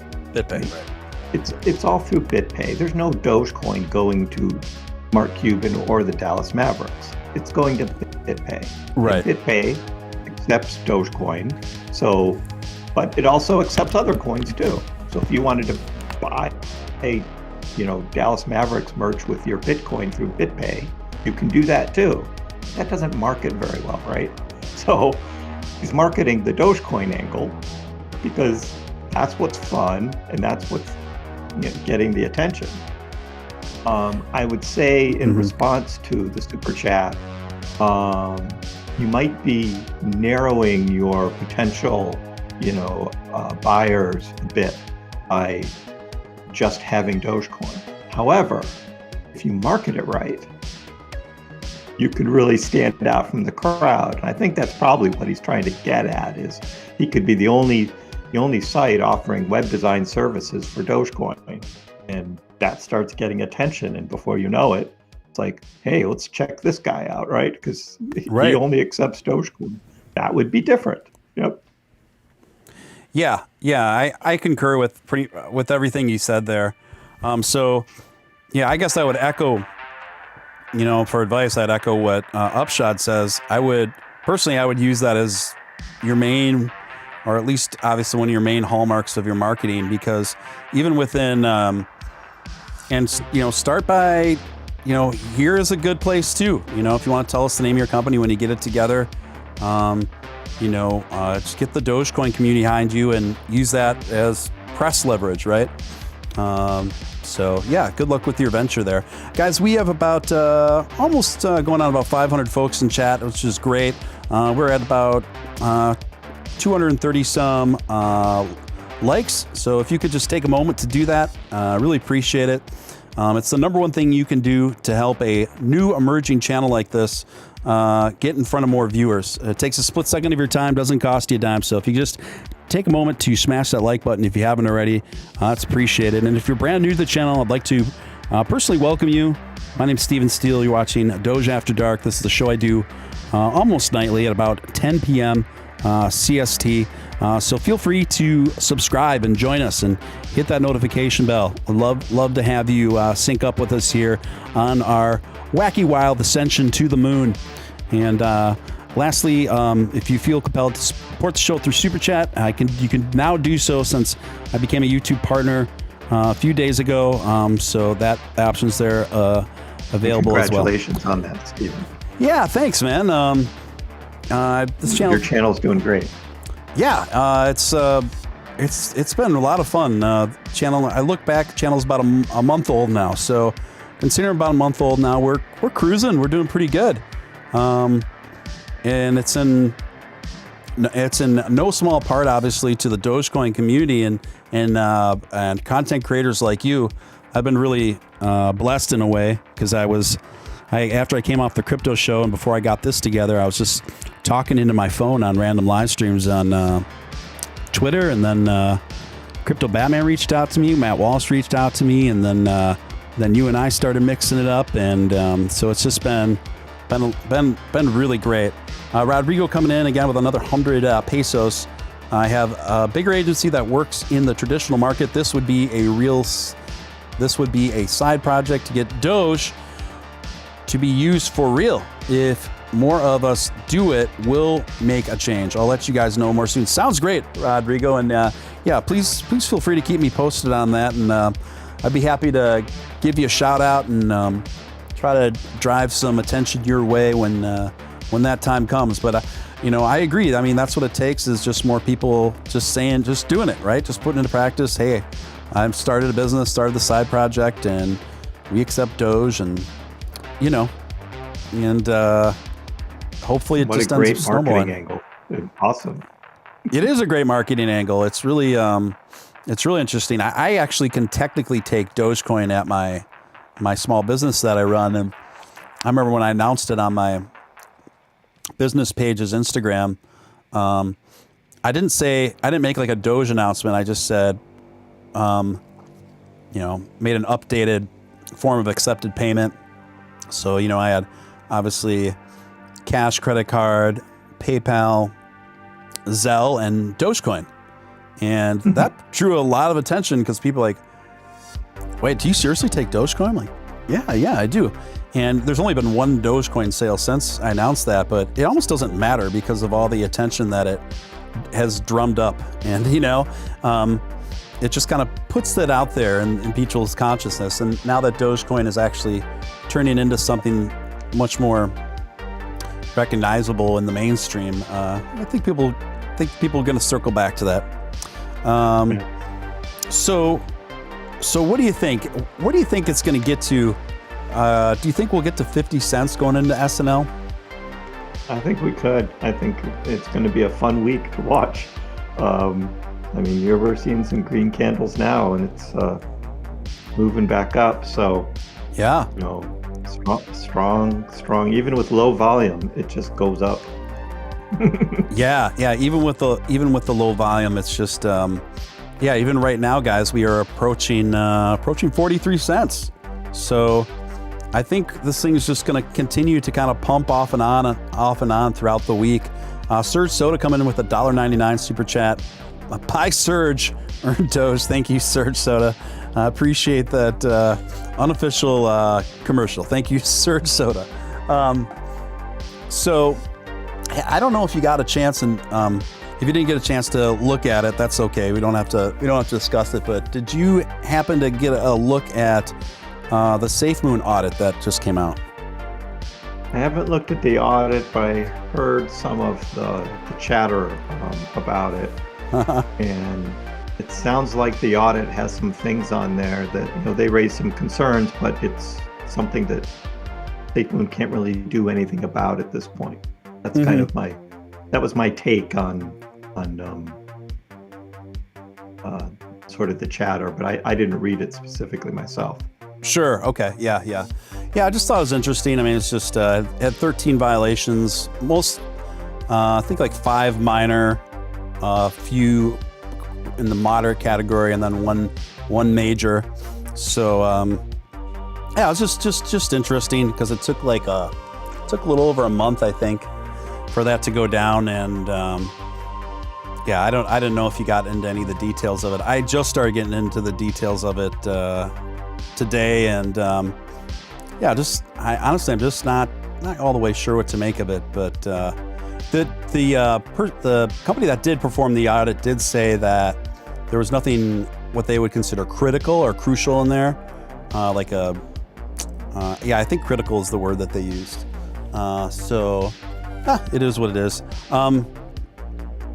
So I will say that the trading of it has recovered pretty well after the big whale sell yesterday. So, it's back up in the 44 range. It dropped pretty hard.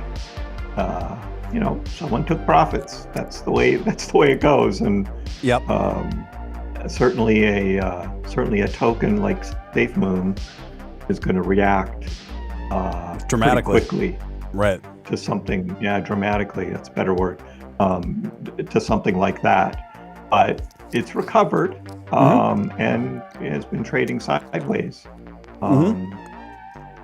Since that recovery,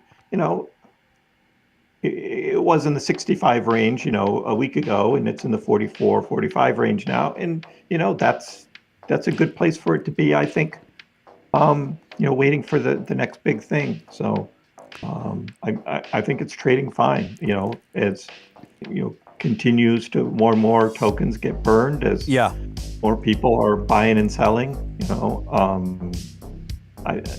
that's what SafeMoon is about right now. Right, that's its primary function, really. Yeah, and I noticed that it's recovered pretty decently considering the size of that whale. I think yesterday or the day before, and so where another token like Bonfire had a whale sell, and it tanked. It just really tanked. And then did you hear about Forestry token? Yeah, I've heard about Forestry token. Yeah, what do you know?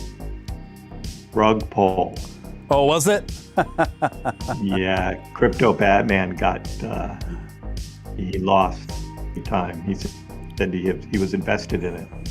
He disappeared this morning. Oh, totally disappeared. Website, everything gone. You gotta watch it with these. Oh my gosh. These pancake swap tokens, guys. Be careful. Just do not invest in them unless what you're willing to lose, because there's no rules, for these. Right. Yeah, it was funny because be careful. I had multiple people present Forestry token to me and told me I really need to get on it and talk about it. And I saw it last week.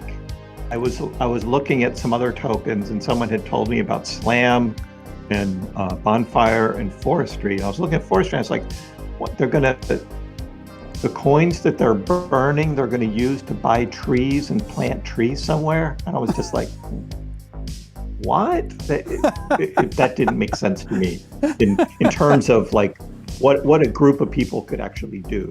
It's like I said I'm not going to invest in that.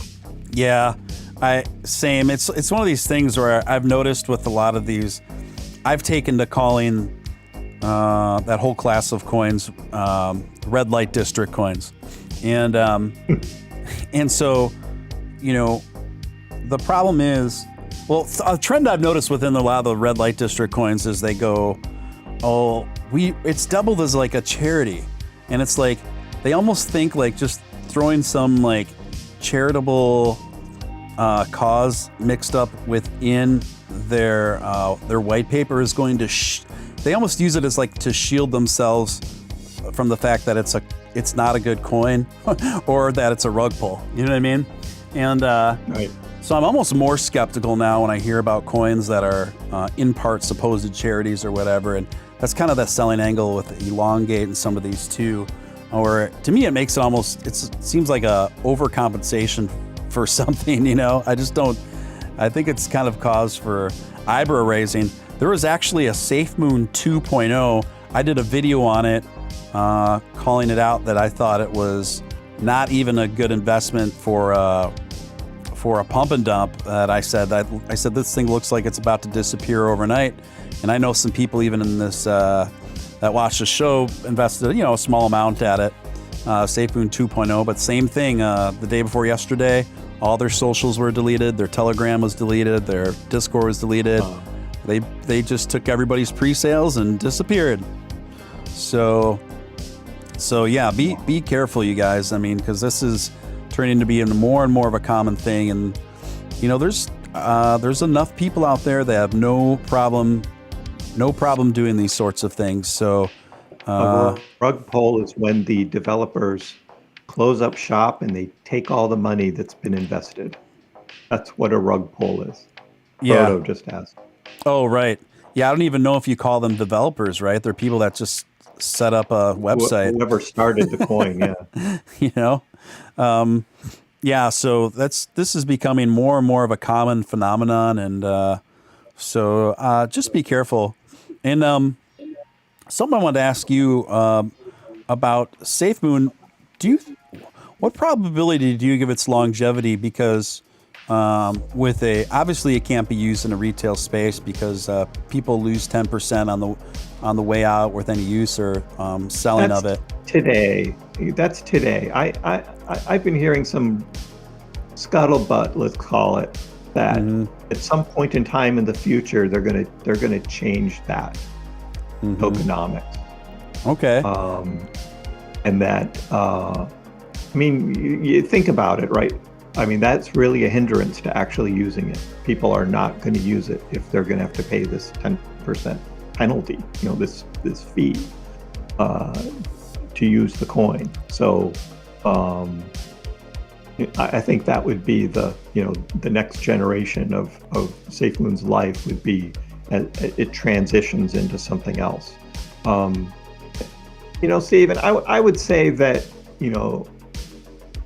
I think because I've watched a few of their AMAs, and I've got a channel on my Discord server that's dedicated to SafeMoon because there's a lot of people who are invested in it, and there's a lot to talk about this token more than any other like it. For some reason, and I don't know why, SafeMoon hit it like these other PancakeSwap tokens haven't or are trying to, but they did something right in getting the word out there and marketing. I think they worked really hard. Yes, to get the name to get the name out there. And now that it's out there and it's as big as it is, I don't think they were ready for that kind of exposure, to be honest. And now they're like, oh crap, we really got to do something. Right.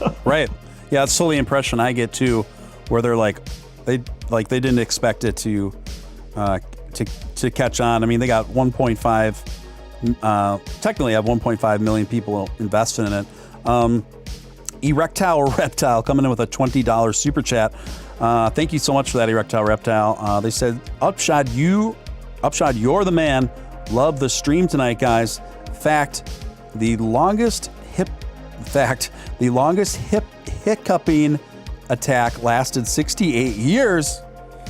I learned something new every day. Erectile Reptile, every time they super chat, they just put in a random fact in there. But that is wild. The longest hiccup attack lasted 68 years. That poor person hiccuping for 68 years. I mean, yeah, I don't know. I guess you just learn to live with it before I guess you stop thinking about hiccuping. I think the SafeMoon guys, to get back to it, I think the SafeMoon guys realize that they can make a whole lot more money if they make this coin work as opposed to doing a rug pull. Right. Do you think make so much more? Right. And this is the impression I've gotten, and I know some of the. It's just the combination of certain factions within the SafeMoon community, like some of the maximalists.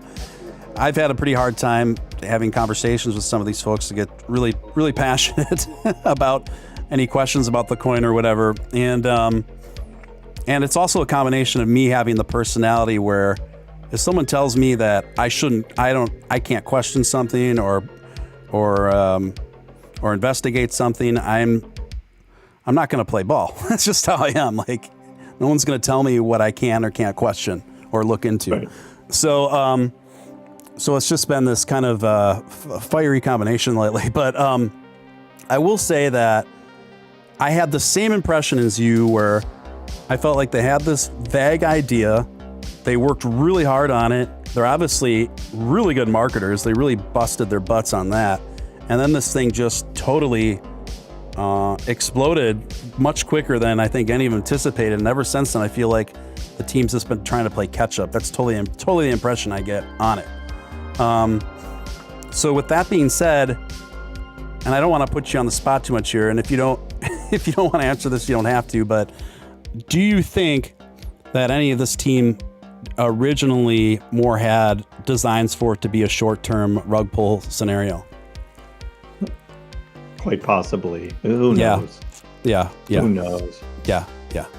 But, when they initially started thinking about utility and coming out with, NFTs and Africa and all these things, is like, are they just throwing stuff out there as maybes, or are they serious? And they've been thinking about this for a while. I don't know. That still is not clear to me. Yeah, it's not clear to me either. I just get like, and then having their own exchange, I don't really know what that would do. And this whole idea about this credit card or something, just like all of these things, and it's just like, do something. But throwing all these ideas out right and left, and I don't know. I don't see a concrete plan yet. Yeah, either do I. I think, maybe in their defense, I think the main purpose of the exchange is to streamline the purchasing process for people, to make it a lot simpler and comprehensive. So I think that will probably prove to be one of their strongest moves, if I had to guess. And that would probably be because they're never going to be on Binance. So that's another thing. One of the developers of SafeMoon early on, when I first invested in SafeMoon, before I kind of cooled on it, said that they were talking to Binance, and then there was kind of like this buzz that I think people got ahead of themselves, that for sure they are going to be on Binance, and I was given that impression too, but now I'm really not sure that's going to happen. What do you think? I agree. Not in the near future, certainly. I mean, if it gets established and it starts having use cases and is taken much more seriously, then maybe Binance would consider it. But I just don't think that's a coin that Binance would be supporting right now. Yeah, and do you think that major exchanges would want to involve themselves in the tokenomics of this thing? Like, no.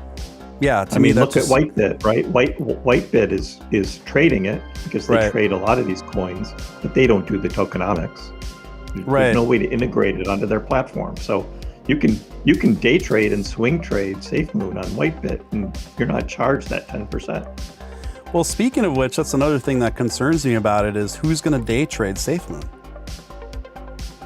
People are gamblers, With really losing 10%, you think there's you don't lose 10% on Whitebit. Oh, on Whitebit you don't. On Whitebit, right? Okay, gotcha. So that's where the day traders. You can buy a bunch on Whitebit, and you can day trade it as much as you want, and there's no 10%. Oh, okay. Well, that's where the day traders would go then for it. Yep. I guess Whitebit. Yep. Okay. All right. All right. We'll go to the next thing, and you guys just spare me the SafeMoon hate mail, please. Like, I get it. So look at this. Look at these. What's happened just since we've been on the air here? We are at 43, a little over 43 cents. Just a nice, solid upwards trajectory since we first got in the air, Upshot, and looking pretty well. I mean, if this keeps up, I think we could see maybe 45 cents tonight. What do you think? Looking good right now, but I expect that. Let me take a look at what Bitcoin's up to right now. Bitcoin's been flat for the last couple hours. Bitcoin's flat, so I don't know. ETH is up, Doge is up, Bitcoin's flat. That's the story of the day. Yeah, speaking of ETH, wild, huh? Hit 2,400 a bit before. 3,400 actually hit. 34, right. Yeah, 3,400 earlier today. I mean, wow. And obviously now it's trading almost a little under 3,300, which is normal considering that kind of action. But it wasn't too long ago when it was just a few months ago when Ethereum was at about 2 Gs. Remember that? And Yep. so the momentum here, I mean, we're talking almost, you guys, we're talking almost a 60% increase in the last 30 days for Ethereum, which is incredibly significant considering how crazy large the market cap is for a coin like that. So that's so significant. I mean, like I said the other day, I put half of my BTC investments into Ethereum. My only regret was that I didn't take all my BTC and throw it in Ethereum, honestly. So I really think, do you think we're going to continue to see maybe Dogecoin and Ethereum running side by side more than Doge has with Bit? As well as BNB. Yes. What this comes down to is use cases and utility.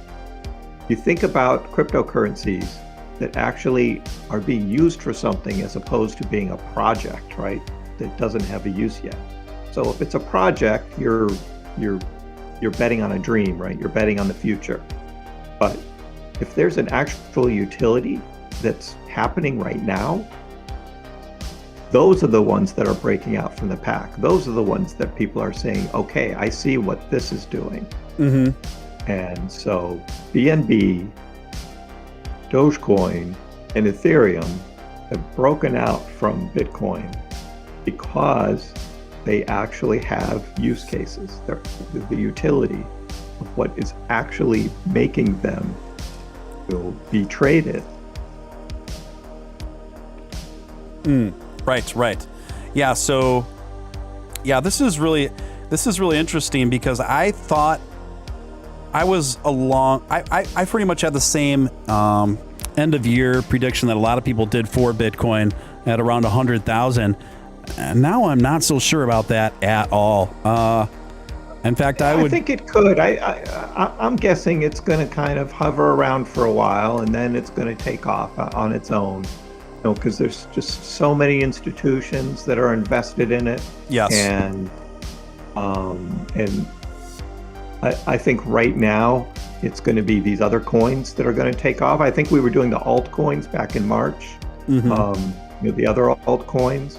I think what we're seeing in May are the coins with utility, and Bitcoin really isn't a utility coin right now. But right. I think it'll have these things come in waves. Right. That's what I've seen in this crypto. I mean, look at last fall, what happened to Bitcoin when it went from 8,000 to 40,000, the huge, 5x. We could see that. We could see that happen again with Bitcoin. Yeah, sure. I definitely think Bitcoin's due for a few strong bull runs before the end of the year. So yeah. I wouldn't regret not selling all your Bitcoins, Steve. Yeah, I know. I just I'm just so I even admitted last time I was on air, I'm even starting to feel some FOMO towards Dogecoin because I'm just thinking man, should I even open up a separate account somewhere and just started buy even more Dogecoin at 40 cents or something, just because I just start thinking about the possibilities of the future of this thing.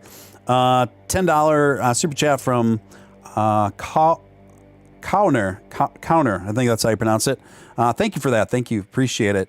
Upshod, congrats on recently hitting 50,000 subs. I want to ask, do you two feel as though hype YouTube channels like Final Stand are helping or hurting Doge? Upshot has far more educational content, in my opinion. Do you want to touch this one? Sure. I love Matt. And he is one of the biggest cheerleaders of Dogecoin there is. He's out there all the time. He's on Twitter. His YouTube channel has exploded. Lots of followers. Whenever there's news out, he's like the first one that's on streaming about it. Mm-hmm. So I think that's all great for Doge.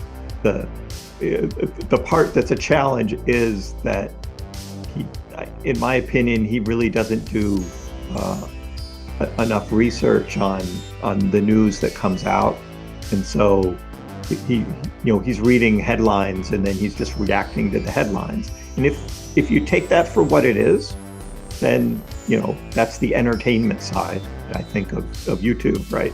Mm-hmm. When I did my hype video, I was talking about entertainment versus education. Right. And for some people, that's good enough, and YouTube is full of that stuff. Right. That's not what I do.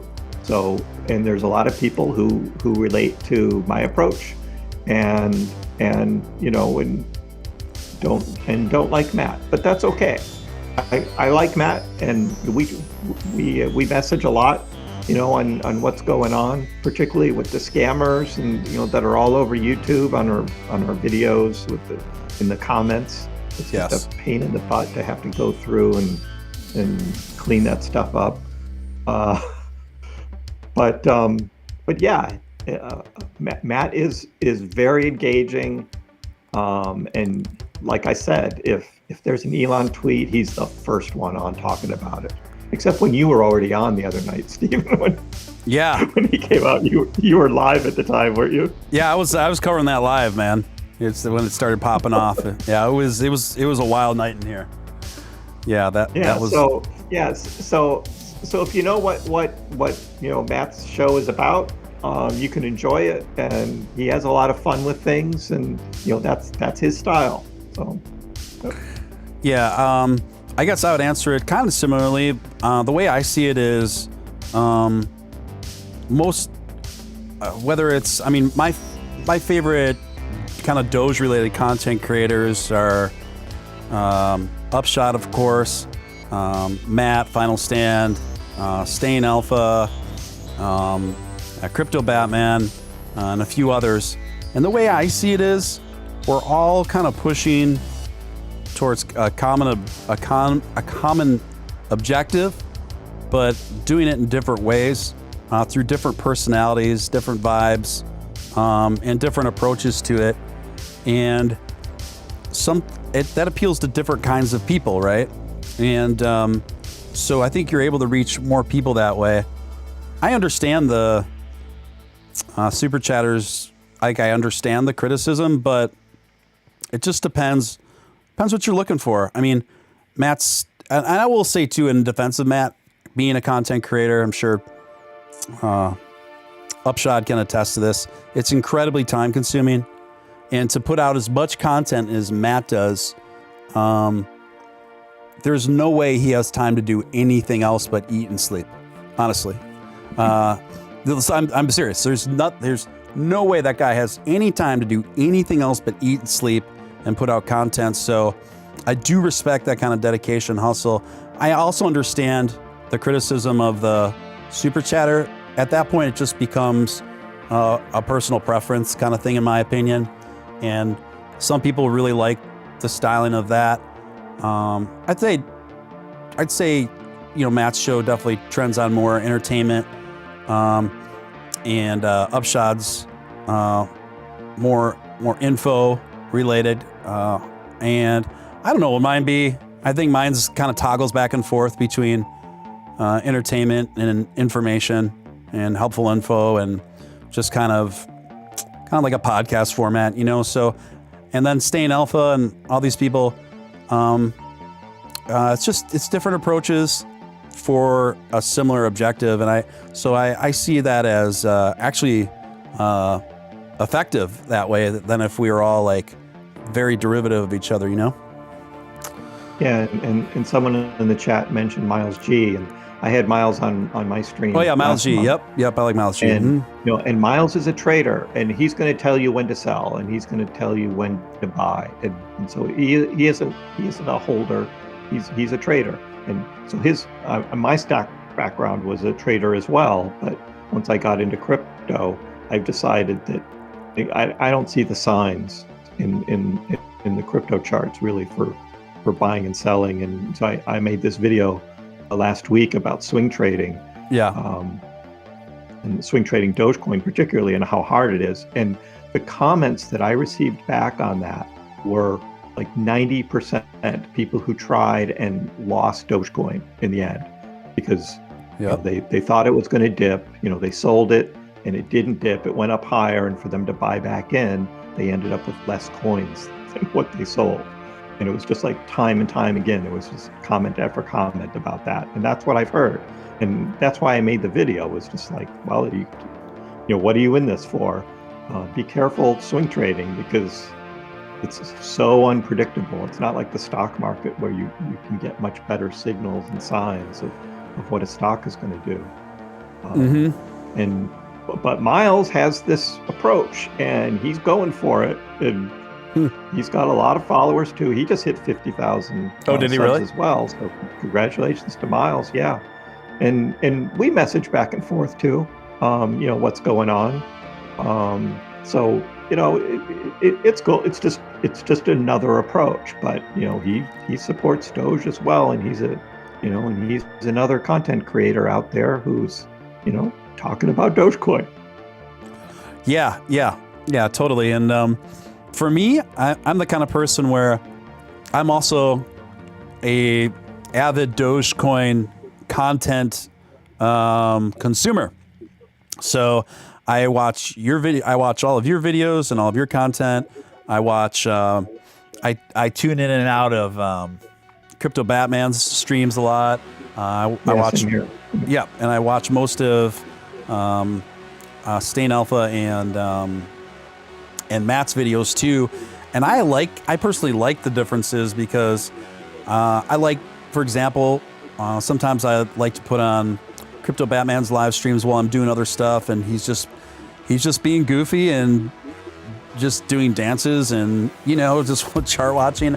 I think that has its place too. I think that's I don't know. I guess I like those differences. I appreciate those differences. I think it makes the community more fun and more interesting than if we are this kind of monolith, Meanwhile, Doge is up to 43.5 cents now and still going up. Yeah, we're cruising, man. This is quite nice. Just for a break in aesthetics, I'm gonna go to the Robinhood laser chart here, and then we'll just toggle back and forth between that and the candles, guys. Interesting. So, okay, there we go. There it popped up. Dogecoin is running. Looks like it's headed towards 44 cents. So we'll see. I think we could see 45 cents tonight, guys. This is wild. Someone in chat says it's slowly going back to 45. I think that's definitely a possibility. So, yeah, this is a lot of fun. Upshot, are there any coins that have popped on your radar since I last had you on here that you've invested in, or that strike you as promising? The only other one I put some money into since I last talked is the Slam token, and it was a small amount just for the fun of it. But they're set up with this gambling site, and I'm not a gambler, and I'm not about to gamble on their site. But I know a lot of people will fall for that, and a lot of people will do that. And it's a token that actually has this utility for gambling. And like I said earlier, coins with utility, I think, are going to do well. And people are gambling on the website with this token. A lot of them are losing. Now, they broadcast that it's actually not a house advantage, but it's a player advantage. But reading on StockTwits, because there's a StockTwits channel for Slam, and people are losing right and left, and I'm like, why are you doing that? Let other people gamble. But I put some money into it, and it's holding up pretty well, much better than the Bonfire token is. And you never know with something like that. Right. It's just one of those things that these guys, there's so many new coins coming out. It's almost ridiculous. But these guys are like going to jump on this gambling angle, and that could really work. I mean, you look at like Las Vegas and other places where those things just don't pop up out of thin air. Right. People are making money off of other people that are gambling. Right. So I've invested a little into Slam. Right. And okay, yeah, that's a good answer. I don't know a lot about Slam, but yeah, I'm gonna give it a look. I kind of took a little bit of a risk, and I put since I last saw you, put some money in AvaCoin, AVAX coin, by Ava Labs, and that's otherwise known as Avalanche, and it's basically just another open source platform that's launching a variety of decentralized apps and with like financial primitives and a variety of blockchains. But it seems like very solid utility with and it's backed by some different projects and ventures that looked pretty solid, and I've been making a little money on that. So and then also for my red light district coins, I'm messing around with, and this is total play money, you guys. So when I say this, don't take these coins like, oh, I'm endorsing these coins. This is absolute play money, just for the record. And I've got a little money in ASS coin, otherwise known as Australian something Shepherd. I don't even know. Just for just for kicks. So I'm invested in ASS coin.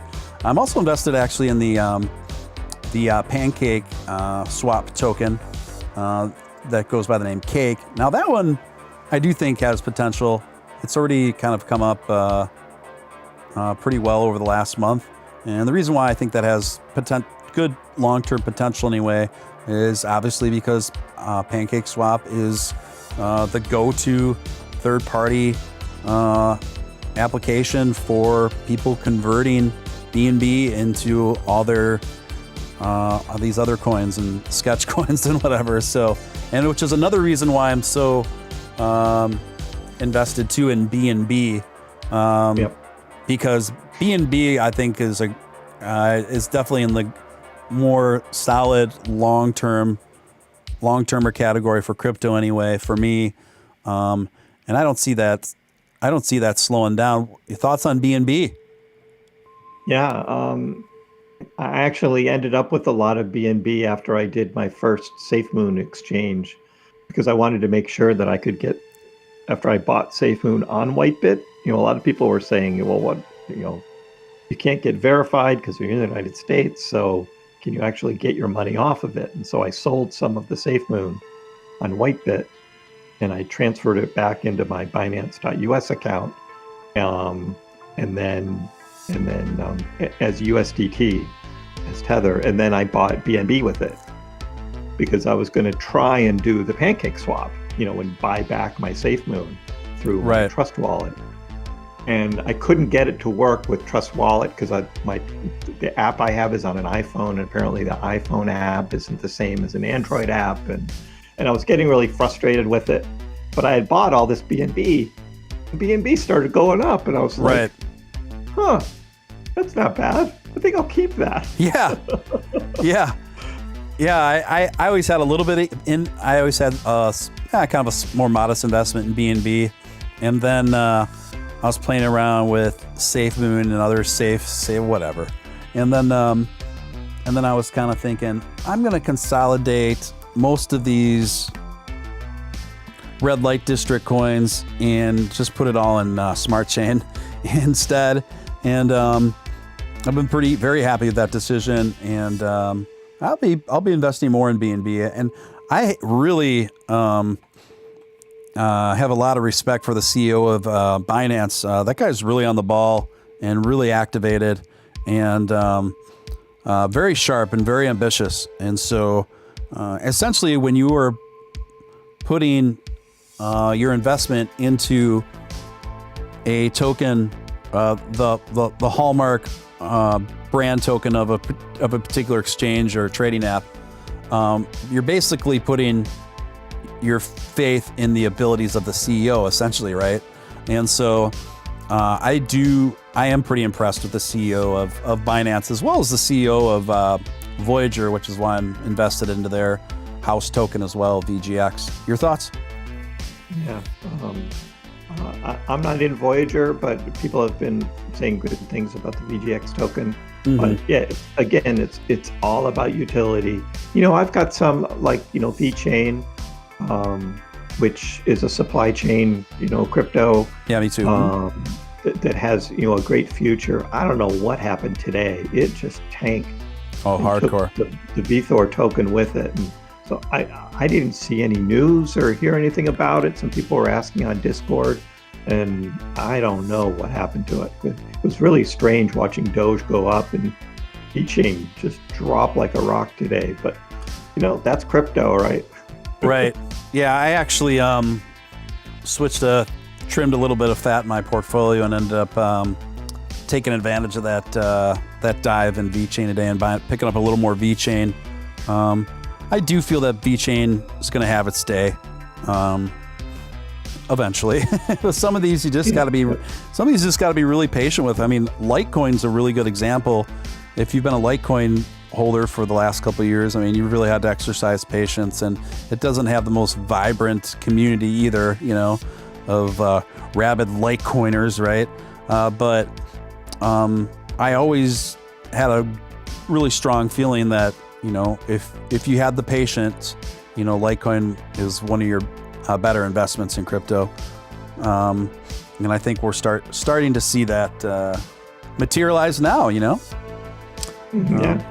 And actually my Litecoin and Ethereum, I bought on PayPal, just kind of because I had this money sitting on PayPal, and and PayPal says you can buy crypto, and I was like, because I use the PayPal for like eBay purchases, and I collect monies on another one of my side gigs.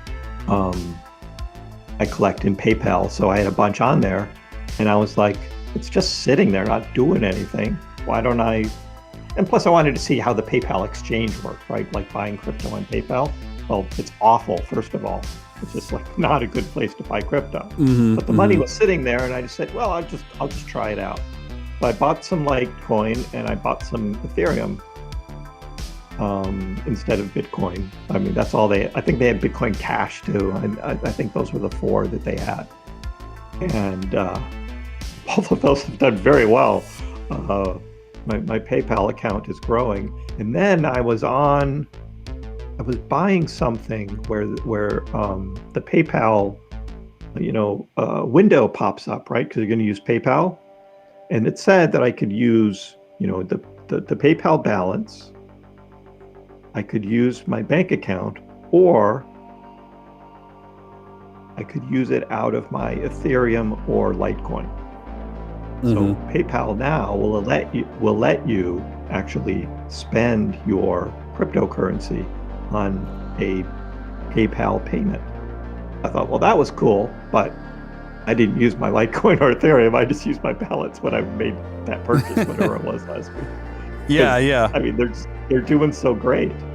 Oh yeah, and I think in no small part to the altcoin market. I mean, BNB is the go-to conversion coin for all these pancake swap coins. So, and I don't think that phenomenon is going anywhere.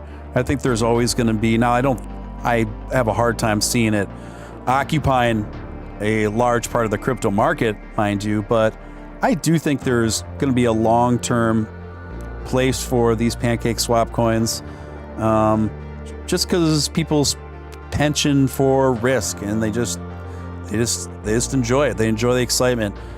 They enjoy the idea, even as low of a probability as it is.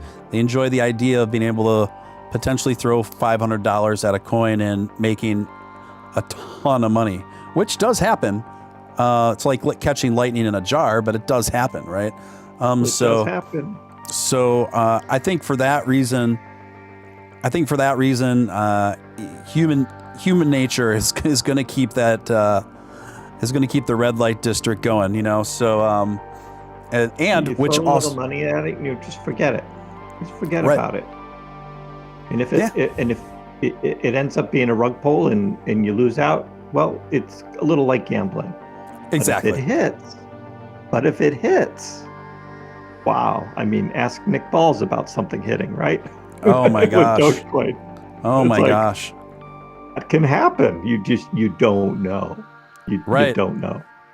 And you're right. And we both know a guy that it happened to, right? I mean, Nick right now, he told me he's sitting up, he's pretty transparent about this stuff, but he said on the show that right now he's sitting at about, about 3.5 million, sitting on about 3.5 million of Doge, about where it's trading right now, you guys. And so this is a guy that turned about a $10,000 investment into a $3.5 million investment over the course of 7 years or something. So he just forgot about it. I literally forgot about it. Probably the best thing he could have done is just forget about it. Yep. And just go on with your life, go and make your money. Yeah. Who knows? I mean, again, only invest what you're willing to lose. It's cryptocurrency, so be careful. But it can happen. Right. I know you probably get a lot of messages and approached by a lot of people representing a lot of these kind of coins to talk about it and look into it or whatever. Yep. Every day. And every day. I think they would get a lot further if they were just more honest about it. Like, hey, we have this idea, we're having fun, and we do think it's got a good chance of catching on. But the problem I have is like when you come into our when they come into our inboxes and they're like, hey, you better get on this. It's about to 100x in the next couple of days, so you better start talking about it. This kind of thing. You come in like that, you're already dismissed, in my opinion. But if someone was just to come in and be like, yeah, but so if someone was just to come in and say, hey, this is a new coin, we'll see how it goes, but we think we got some great marketing behind it, and I think it's going to be fun. And this is kind of the deal. This is what it does. I'm a lot more open to listening to a pitch like that than somebody just like trying to sell me like it's like Crazy Eddie's, going out of business sale or something, and that if I don't get on it now, that it's going to be my loss and all this stuff. And it's just like, do you really think people in positions that are in positions like Upshot and I, you really think that works? Do you really think, and not only not works, it kind of makes us just not like you at all. Like, we'll never recommend your coin to anyone. We won't even speak nicely about it if you address us like that. It's just. And I made this video about SafeMoon, more because, I invested in it. Sure. And people were accusing me of being a shill for SafeMoon and getting paid. And it's like, I don't even do that. I just like. Right. It's like, so I don't know where all that came from. I'm very open about who I'm affiliated with. Yep. I'm not going to pretend that I'm affiliated with something and not come out and say it. Same. Because that's who I am. Same. Yeah. Sometimes it's just a catch-22 in this world. So we hit. Looks like we're about to hit 44 cents here. Upshod. It just dropped down a little. Oh, it just just more retracement. But overall, guys, when you look at just since about 11 o'clock here, the overall trend is up. Of course, now we are in the most severe retracement of the last hour, but it's not. The retracement isn't lower. It's certainly not lower than where we started, or even close to that. So, I don't know. I could still see this. I could still see the momentum going up here, guys. We're at about 450 people in chat right now. If you would like to hit that like button, it really helps. Takes a split second of your time, doesn't cost you a dime. It really helps this channel. So if you haven't hit it, hit that like button. And if you're new here, I'd like to personally welcome you to the channel and encourage you to subscribe, hit that notification bell so you never have to wonder when I go live ever again. And if you feel compelled to super chat throughout the show, that's certainly appreciated.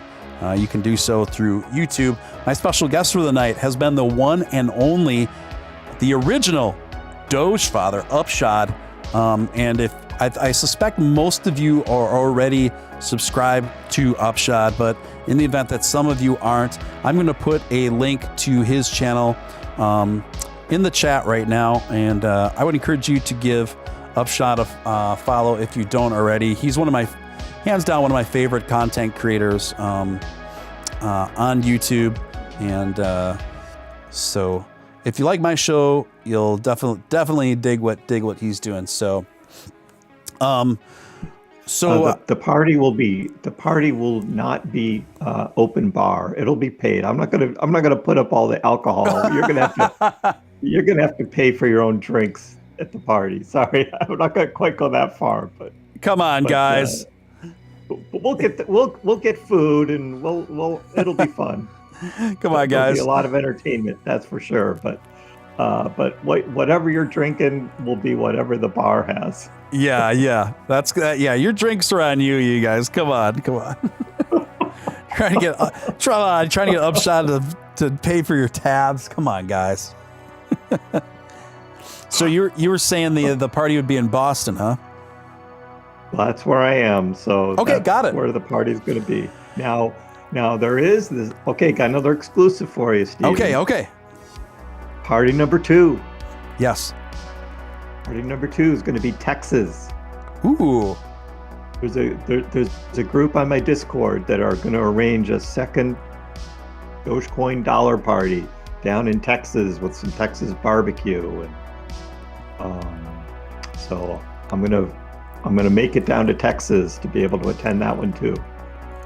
Yeah. Wow. So the second party is going to be in Texas, huh? Yeah. Have you decided where in Texas? Austin, I believe, is where these guys were talking about. Oh, awesome! Yeah, I have some friends and relatives in the Austin area, and that is a breaker right there. So thank you for that exclusive Upshot. A question I had for you. I know that some of the talk in Doge, and it's kind of the nature of all cryptocurrency, some of the talk in Doge gets to be pretty, it can be pretty hyperbolic, right? Where, some of these channels take it too far, in my opinion, where they're like, Doge to $100, Doge to $1,000. If you saw my hype video, that was like, I was showing these thumbnails of all these videos and just like 1000x. It's like 1000x, really? Wow. Yeah, which I think those do a disservice, but I've also noticed that channels that are likely to do that with Doge do that with a lot of different coins. Hey, Jonathan, how you doing? And then Staying Alpha Zone. Oh, really? Hey, good to see you. Right on, Staying Alpha. Good to see you, my man. Thanks for popping in. But then there's other levels of hype that more fall in the range of Doge to $5, things like this. I guess how I feel about it is there's like a balance where, I mean, you can be just recklessly stupid about the hype on it, but then there's like stuff that's technically realistic but more improbable. But I think sometimes that can be a good thing because number one, you never know, especially with this coin, and number two, I think there is something powerful about speaking something like that in reality, and it kind of I forget the quote. It wasn't Hemingway or somebody else, but it was. It says it was if you see an environment that lacks enthusiasm, just wax yourself enthusiastic, and then everybody else will become enthusiastic. So I really see a lot of that in Doge, and I think that can be leveraged. And I think we have seen it being leveraged for the power of good, so to speak. What are your thoughts on all that? Agree with all that. You know,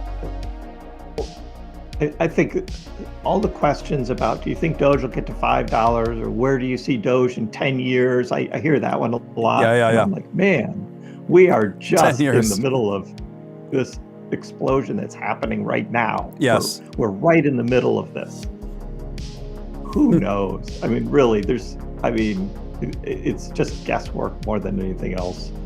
At this point. So I just enjoy the ride right now. Don't worry about where it's going to be in 5 years. It's just enjoy it now, because this is such a special moment that we're all in. That what this Dogecoin is doing is so incredible that I really can't think beyond, like I said, what the end of the year and and this dollar party, because that's going to be such a momentous occasion when Dogecoin does hit $1 that's been talked about for years. It's going to be a huge thing. Where it goes from there, we'll ride it from then, Yeah, I agreed. I think that's really well stated. Larry Ramirez coming through with a $2.99 super chat. Says, open bar, thanks, Upshod. No, I did not say that. Then Tyler Davis coming in at $1.99. Thank you, Tyler. Imagine if every vet clinic accepts Doge. Well, that would certainly be a perfect industry for Doge, wouldn't it? It would. Yeah, totally. So do you think that Elon is... I think Elon might make an appearance with his pet Shiba Inu on Saturday. What do you think? That would be awesome. That would be cool. I feel like that's a possibility. And as silly as it is, it also is a signal to Elon's dedication to Doge. I feel like you're not a mild-mannered Doge fan. I feel like you're not just strictly joking around about Doge if you actually go ahead and get a Shiba Inu as a family pet. Don't you think? Yeah. I mean, it's awesome. I mean, Elon's having so much fun with this, but at the same time, he knows that there's this, huge following of his that are invested in this. So he's going to do what's good for the coin. There's no doubt in my mind. Do you think that Doge Tesla integration is going to be a reality? Yes. Me too. Might not be 2021. I think it was that string of tweets that was pronouncing things that were dumb that actually ended up being, really good. Mm-hmm. And I think Elon's response was 2022 Dogecoin. Remember, like, Dogecoin's dumb in 2022, meaning something's going to happen. And I take that to mean that's the Tesla. That's the Tesla thing.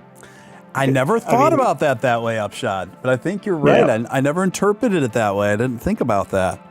Oh. Yep. And that's 2022 Dogecoin. So that,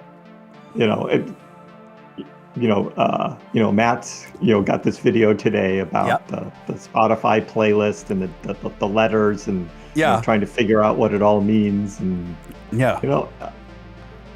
that's Elon. He's so cryptic, and he's a trickster, and he's having fun, and that wouldn't surprise me. Maybe Matt took a little too far with this whole satellite thing, but I don't know. But I don't know exactly. I think Matt has rapidly been becoming the Nicolas Cage of Dogecoin. I just see him with all these. With all these maps and drops and lines going back and forth. And then if we connect this letter to this letter, and then this number down here, and we put them in reverse, and then we count backwards from the point of 7, it will read Dogecoin to $5 in the year 2023. Yeah, so it's great though. I love it. It's pretty. His delivery is pretty entertaining. It always cracks me up. There's a chat about Sam Adams to sponsor. Actually, there's a small brewery in Cambridge, Massachusetts, that's making a Dogecoin themed beer. No kidding, in Massachusetts? So they're the ones that I think I'm going to hit up for a sponsorship, would be them, because they do have a Dogecoin beer. Yeah. Oh, that would be awesome. That'd be awesome. I got to go over there and check it out. I have to do that. But that would be a primo sponsor to have. The Dropkick Murphys is the band. Sure, why not? Right? Oh yeah, that's like the hometown, quintessential hometown band there, huh? Yeah. Yeah, same for I remember the Mighty Boss Tones. They were remember them? They were like a kind of a ska punk band, I guess I would describe them as back in the day. Bass and sax, yeah. Yeah, they were really, really high energy, really wild. They always used to come. Cool. Always used to come through my city when I was younger and go to those all ages shows and get roughed up a bit. Elon Musk is certainly welcome to come up to Boston for the party too. And he can bring his dog if he wants. That would be fun. Yes, dude. Wouldn't it be epic if all of a sudden just didn't say anything and all of a sudden Elon just walked in? Elon just walks in with his dog. Walks in with the Shiba. Hey guys, congrats, we did it. Yeah. Yep. Yeah, man. Thank you for the $5 super chat. I don't know how to pronounce that one. You're real new 74. Thank you for that. Appreciate it. Yeah, Mighty Boston's were fun. I used to have a girlfriend when I was a much younger man in Jamaica Plain, and I actually met her. Yeah, I met her when JP. Yep. Yeah. Cool area. And that's where the Sam Adams Brewery is right there. Oh, really? Yeah. Oh, cool. Yeah, I love that neighborhood, man. It's just so much neat stuff over there, and I really enjoyed that city. And then, I met that gal when I was in London, and then and then we end up just flying back and forth. And anyway, that's how I kind of got to know Boston. But those streets, man, well, now in the age of cell phones and GPS on everything, but man, before that, the streets in Boston, it seemed to me anyway, as a visitor, seemed to have very little rhyme or reason to them. when I come from a city where it's just all grids, right? And right. So it's just like in Boston, I'm just like, turn here, circle, half square, turn here. It's like, wow, yeah. But Boston's a great city, and everyone will be invited. Again, I'm not making plans until we get to 69 first. Yes. For Doge, and then I'll start making plans. We'll come up with a system and a way to get people to RSVP, and if Mia Khalifa wants to come, she can come. That would be great. Everybody's invited, and depending on how many people. I don't know if I've got to do deposits or what, because you could end up with 20,000 people saying they're coming and like 2,000 show up. But what do I do? How do I plan for 20,000, right? If that's how many say they're going to come. So I got to come up with some way to actually get a real RSVP. But I'm going to worry about that. Yeah. When it gets closer to that time. Yeah. I'm definitely going to plan on going to that. But just so you know, guys, the details, we got to focus on our first 69 cents first, guys, before he hammers out the Boston details there. But who knows? It could be quicker than we think. I mean, if you would have asked me about a month ago, if you would have told me a month ago that we'd be looking at 44 cents, I would have been very surprised. Jeremy Abbott coming in at $4.99. Thank you, Jeremy. Appreciate the super chat and the support. I'm going to start a GoFundMe for Doge. Is that for the party, or is that just for Dogecoin in general? Just raise money for Doge to raise the market value through GoFundMe. But a GoFundMe for the Doge party would be cool too, because then we could get the Dropkick Murphys. Then book the Dropkick Murphys. That we'd have to raise quite a bit of money, I'm sure. That would have to be a lot. Yeah, to get the Dropkick Murphys to play there, but that would be awesome. I remember also going to like a Morrissey tribute party in Boston, and it was people. It was like they had Morrissey karaoke too, so people were singing Smiths and Morrissey songs on karaoke all night. It was like Such depressing songs when you read the lyric. I know. My God. I was just about to say, it sounded like a great way to spend your night, like when you look at the flyer, but when you actually show up to it, I'm like, oh man, I don't want to hear strangers singing Smith songs to me all night. This is a bummer. Yeah, so it was one of those ideas that was cool in theory, not in practice. But I have to say something I saw that was both cool and theory and in practice is in one of my trips to London, I met this French girl at a cafe, and she just asked me to hang out for the whole day and night.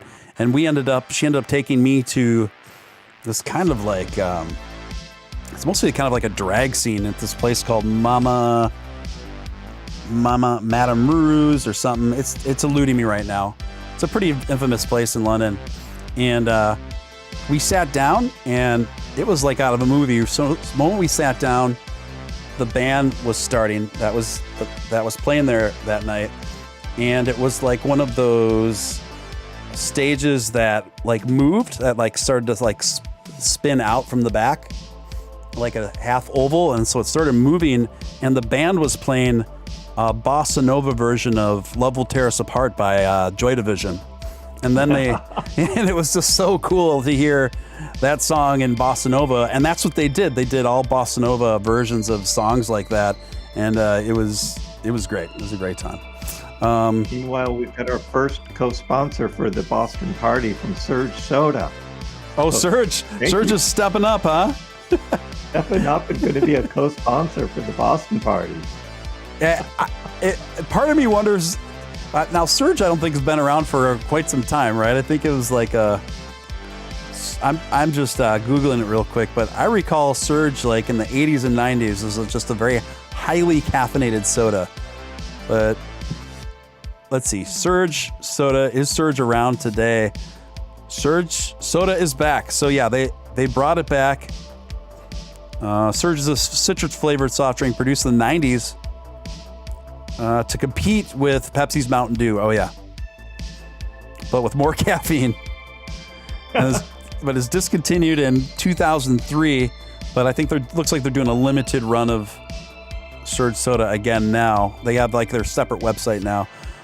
So I don't know. It'd be hilarious if that was actually a real rep from Surge. Connor for a $5 super chat. Thank you. Appreciate that. Maybe a cover band for the party if they accept Doge. I'll pay. Yeah, I think it'd be. Your band accepts Doge, you'll pay. Wow. Wow. Awesome. Okay, we'll hold you to that. Now we just have the very simple task of finding a cover band that will accept Doge in payment. I think most of them would probably hang up on you. You're gonna pay us in what? It's like a Dogecoin, but trust me, it's gonna be worth a lot.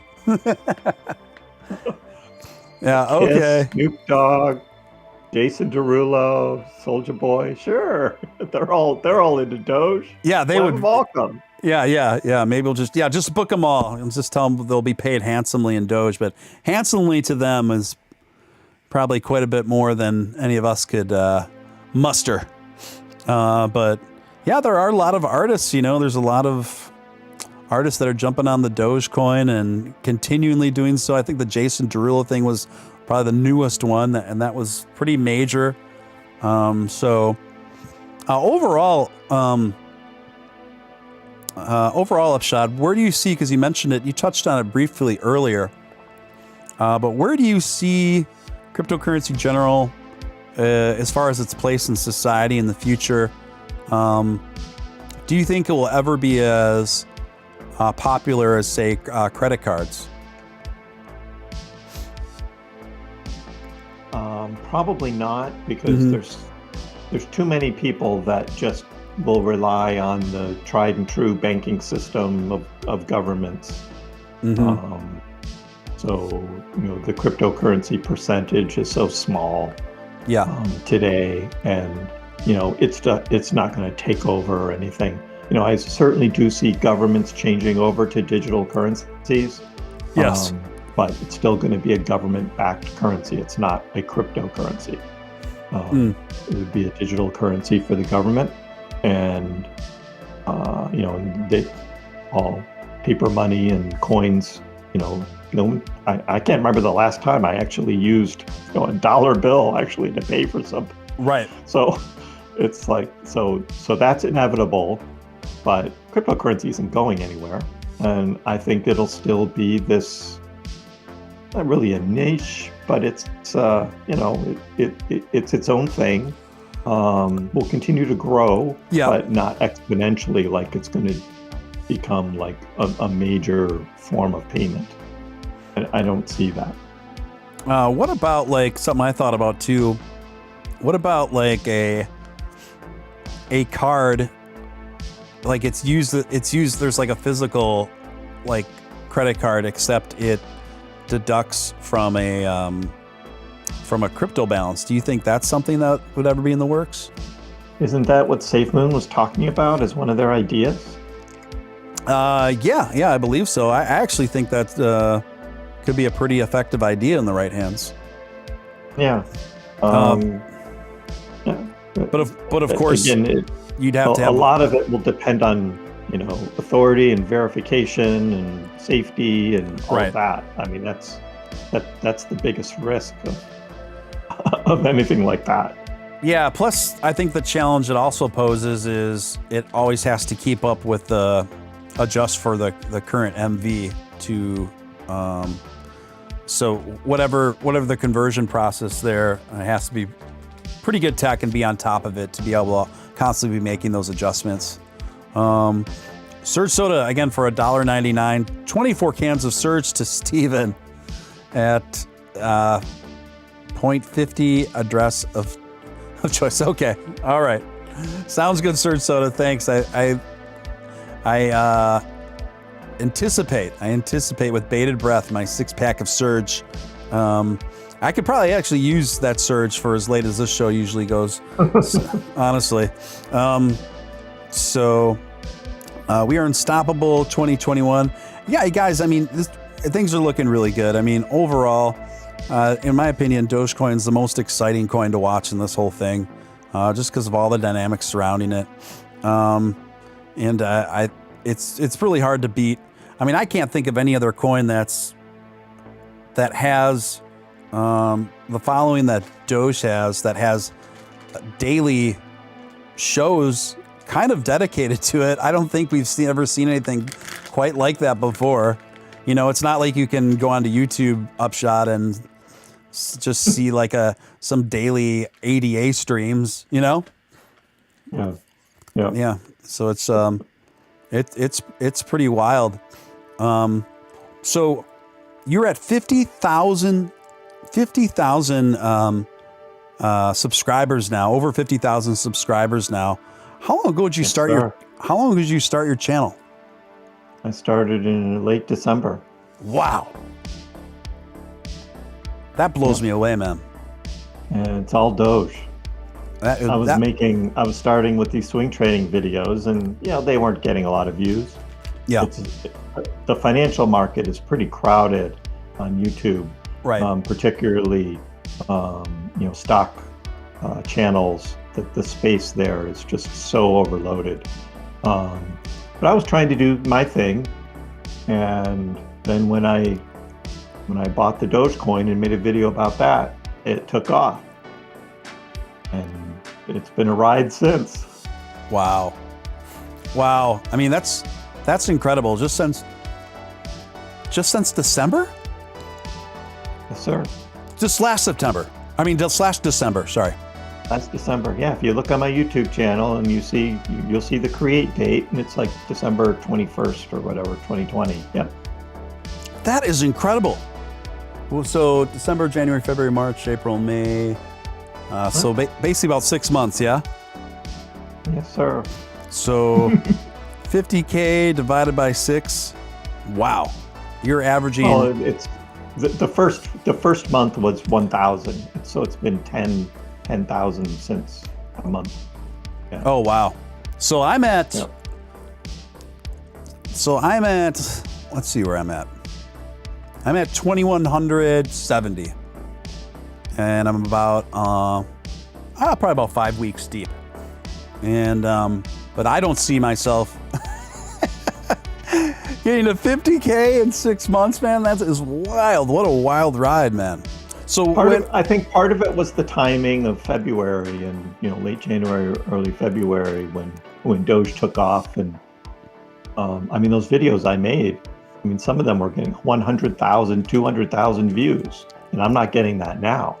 There's just something going on at that time. So got a lot of subs then.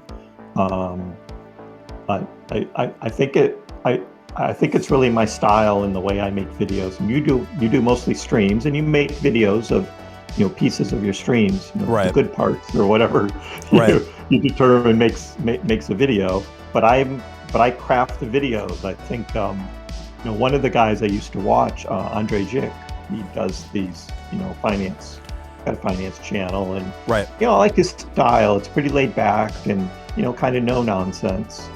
And I like the way Andre portrayed things.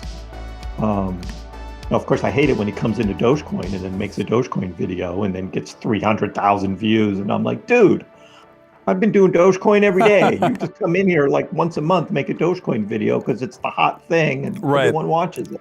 Right. But I love Andre. I think he's great, and I was like, I want to make videos like that. I want to make educational, clear, concise, have a message, have a point, whatever's going on at the time. But I also like charts and graphs too. And so I have, most of my videos, I have a segment of it where I actually do some, charting on TradingView.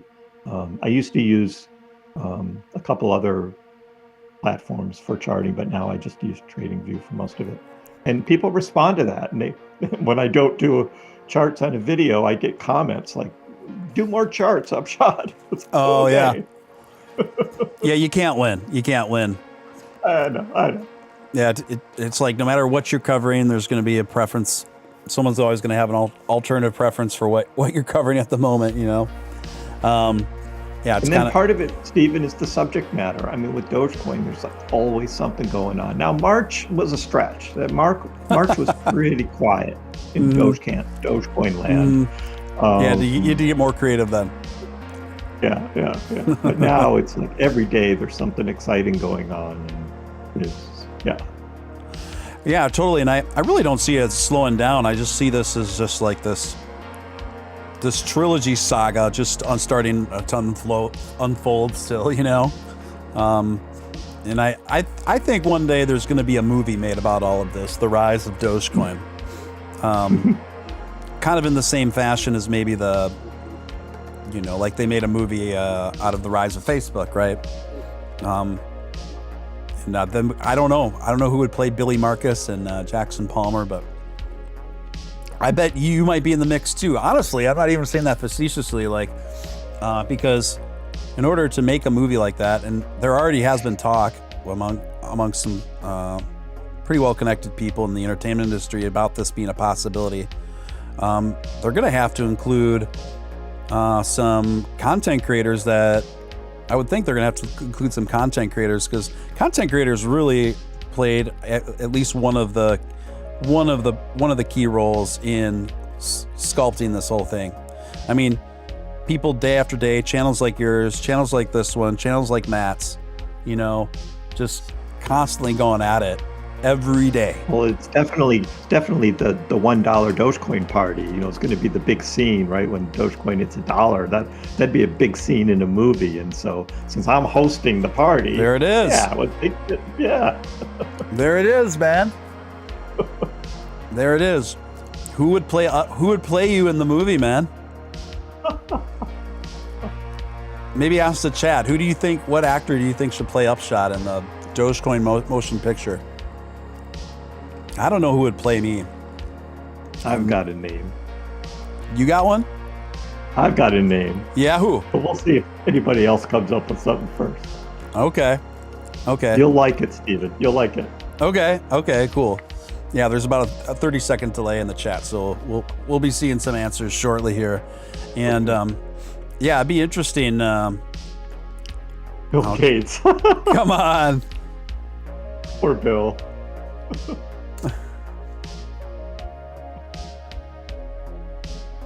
Someone forgot to put their child to bed tonight in the chat there.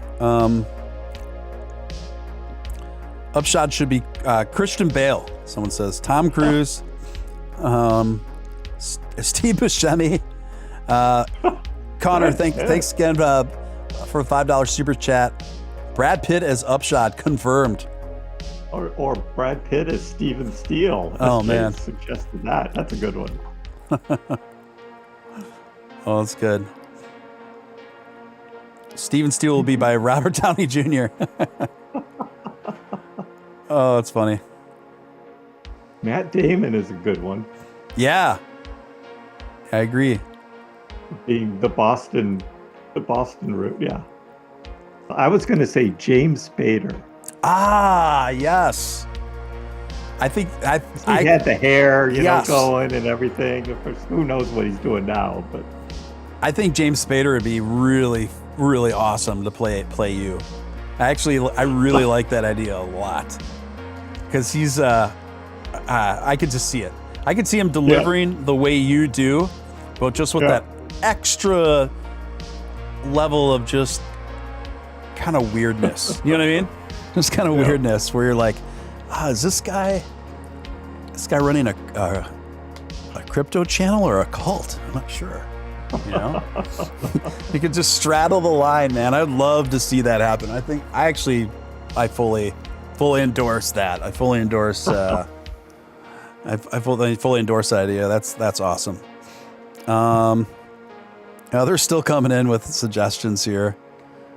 Steve Buscemi, Steven Steele could be Luke Wilson. I guess I could see that. Yeah, other people are saying, James Spader would be awesome. James Spader actually played he was in the last season, or the second to last season of The Office. He played the office manager. And oh, that's right. Yes, Robert California. I thought he was a pretty underrated character for that show. It was hilarious.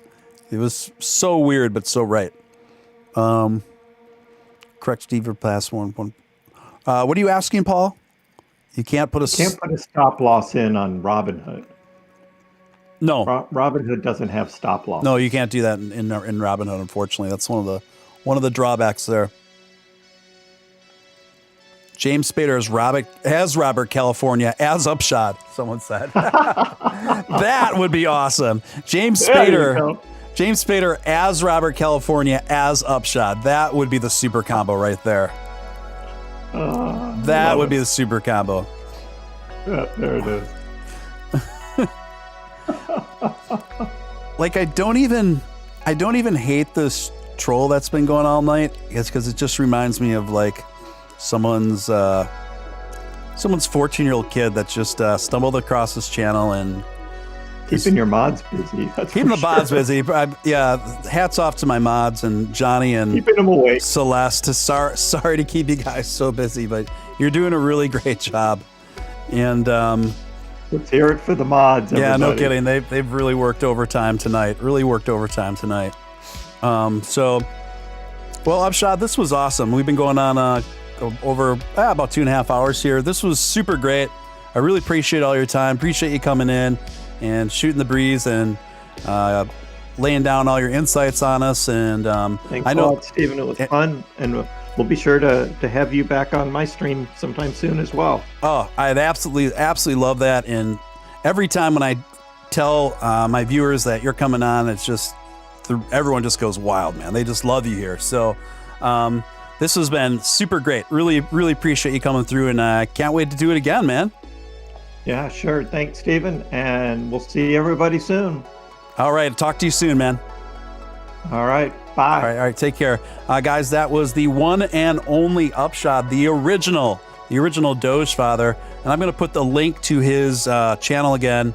If you are not subscribed to Upshot, make sure to subscribe to Upshot. He is awesome, an awesome content creator. We are going on 1:45 in the morning where I am. If you're on the West Coast, you are at about 1:45.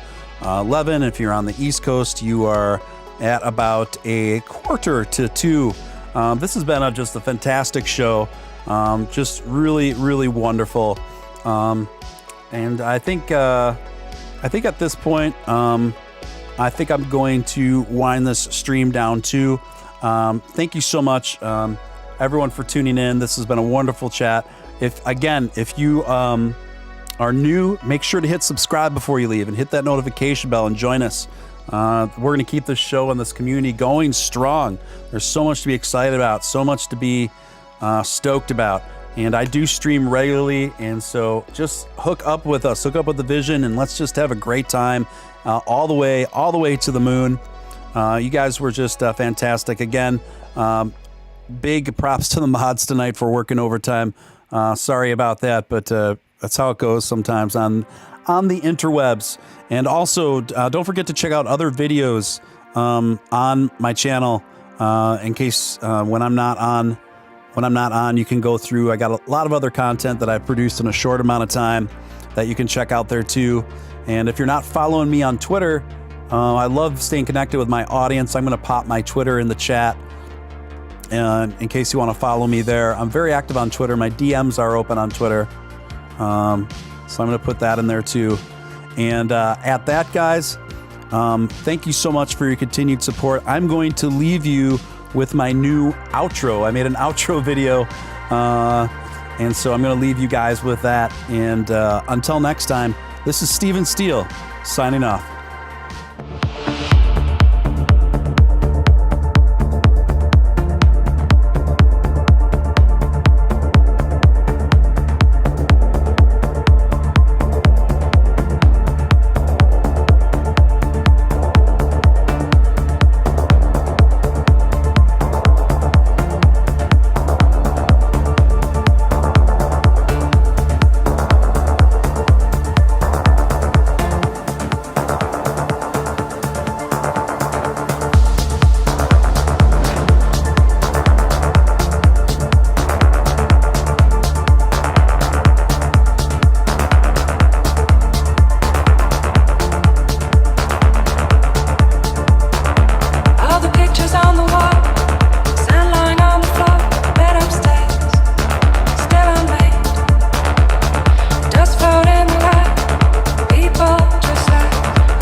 Just the bees and birds, the summer hay.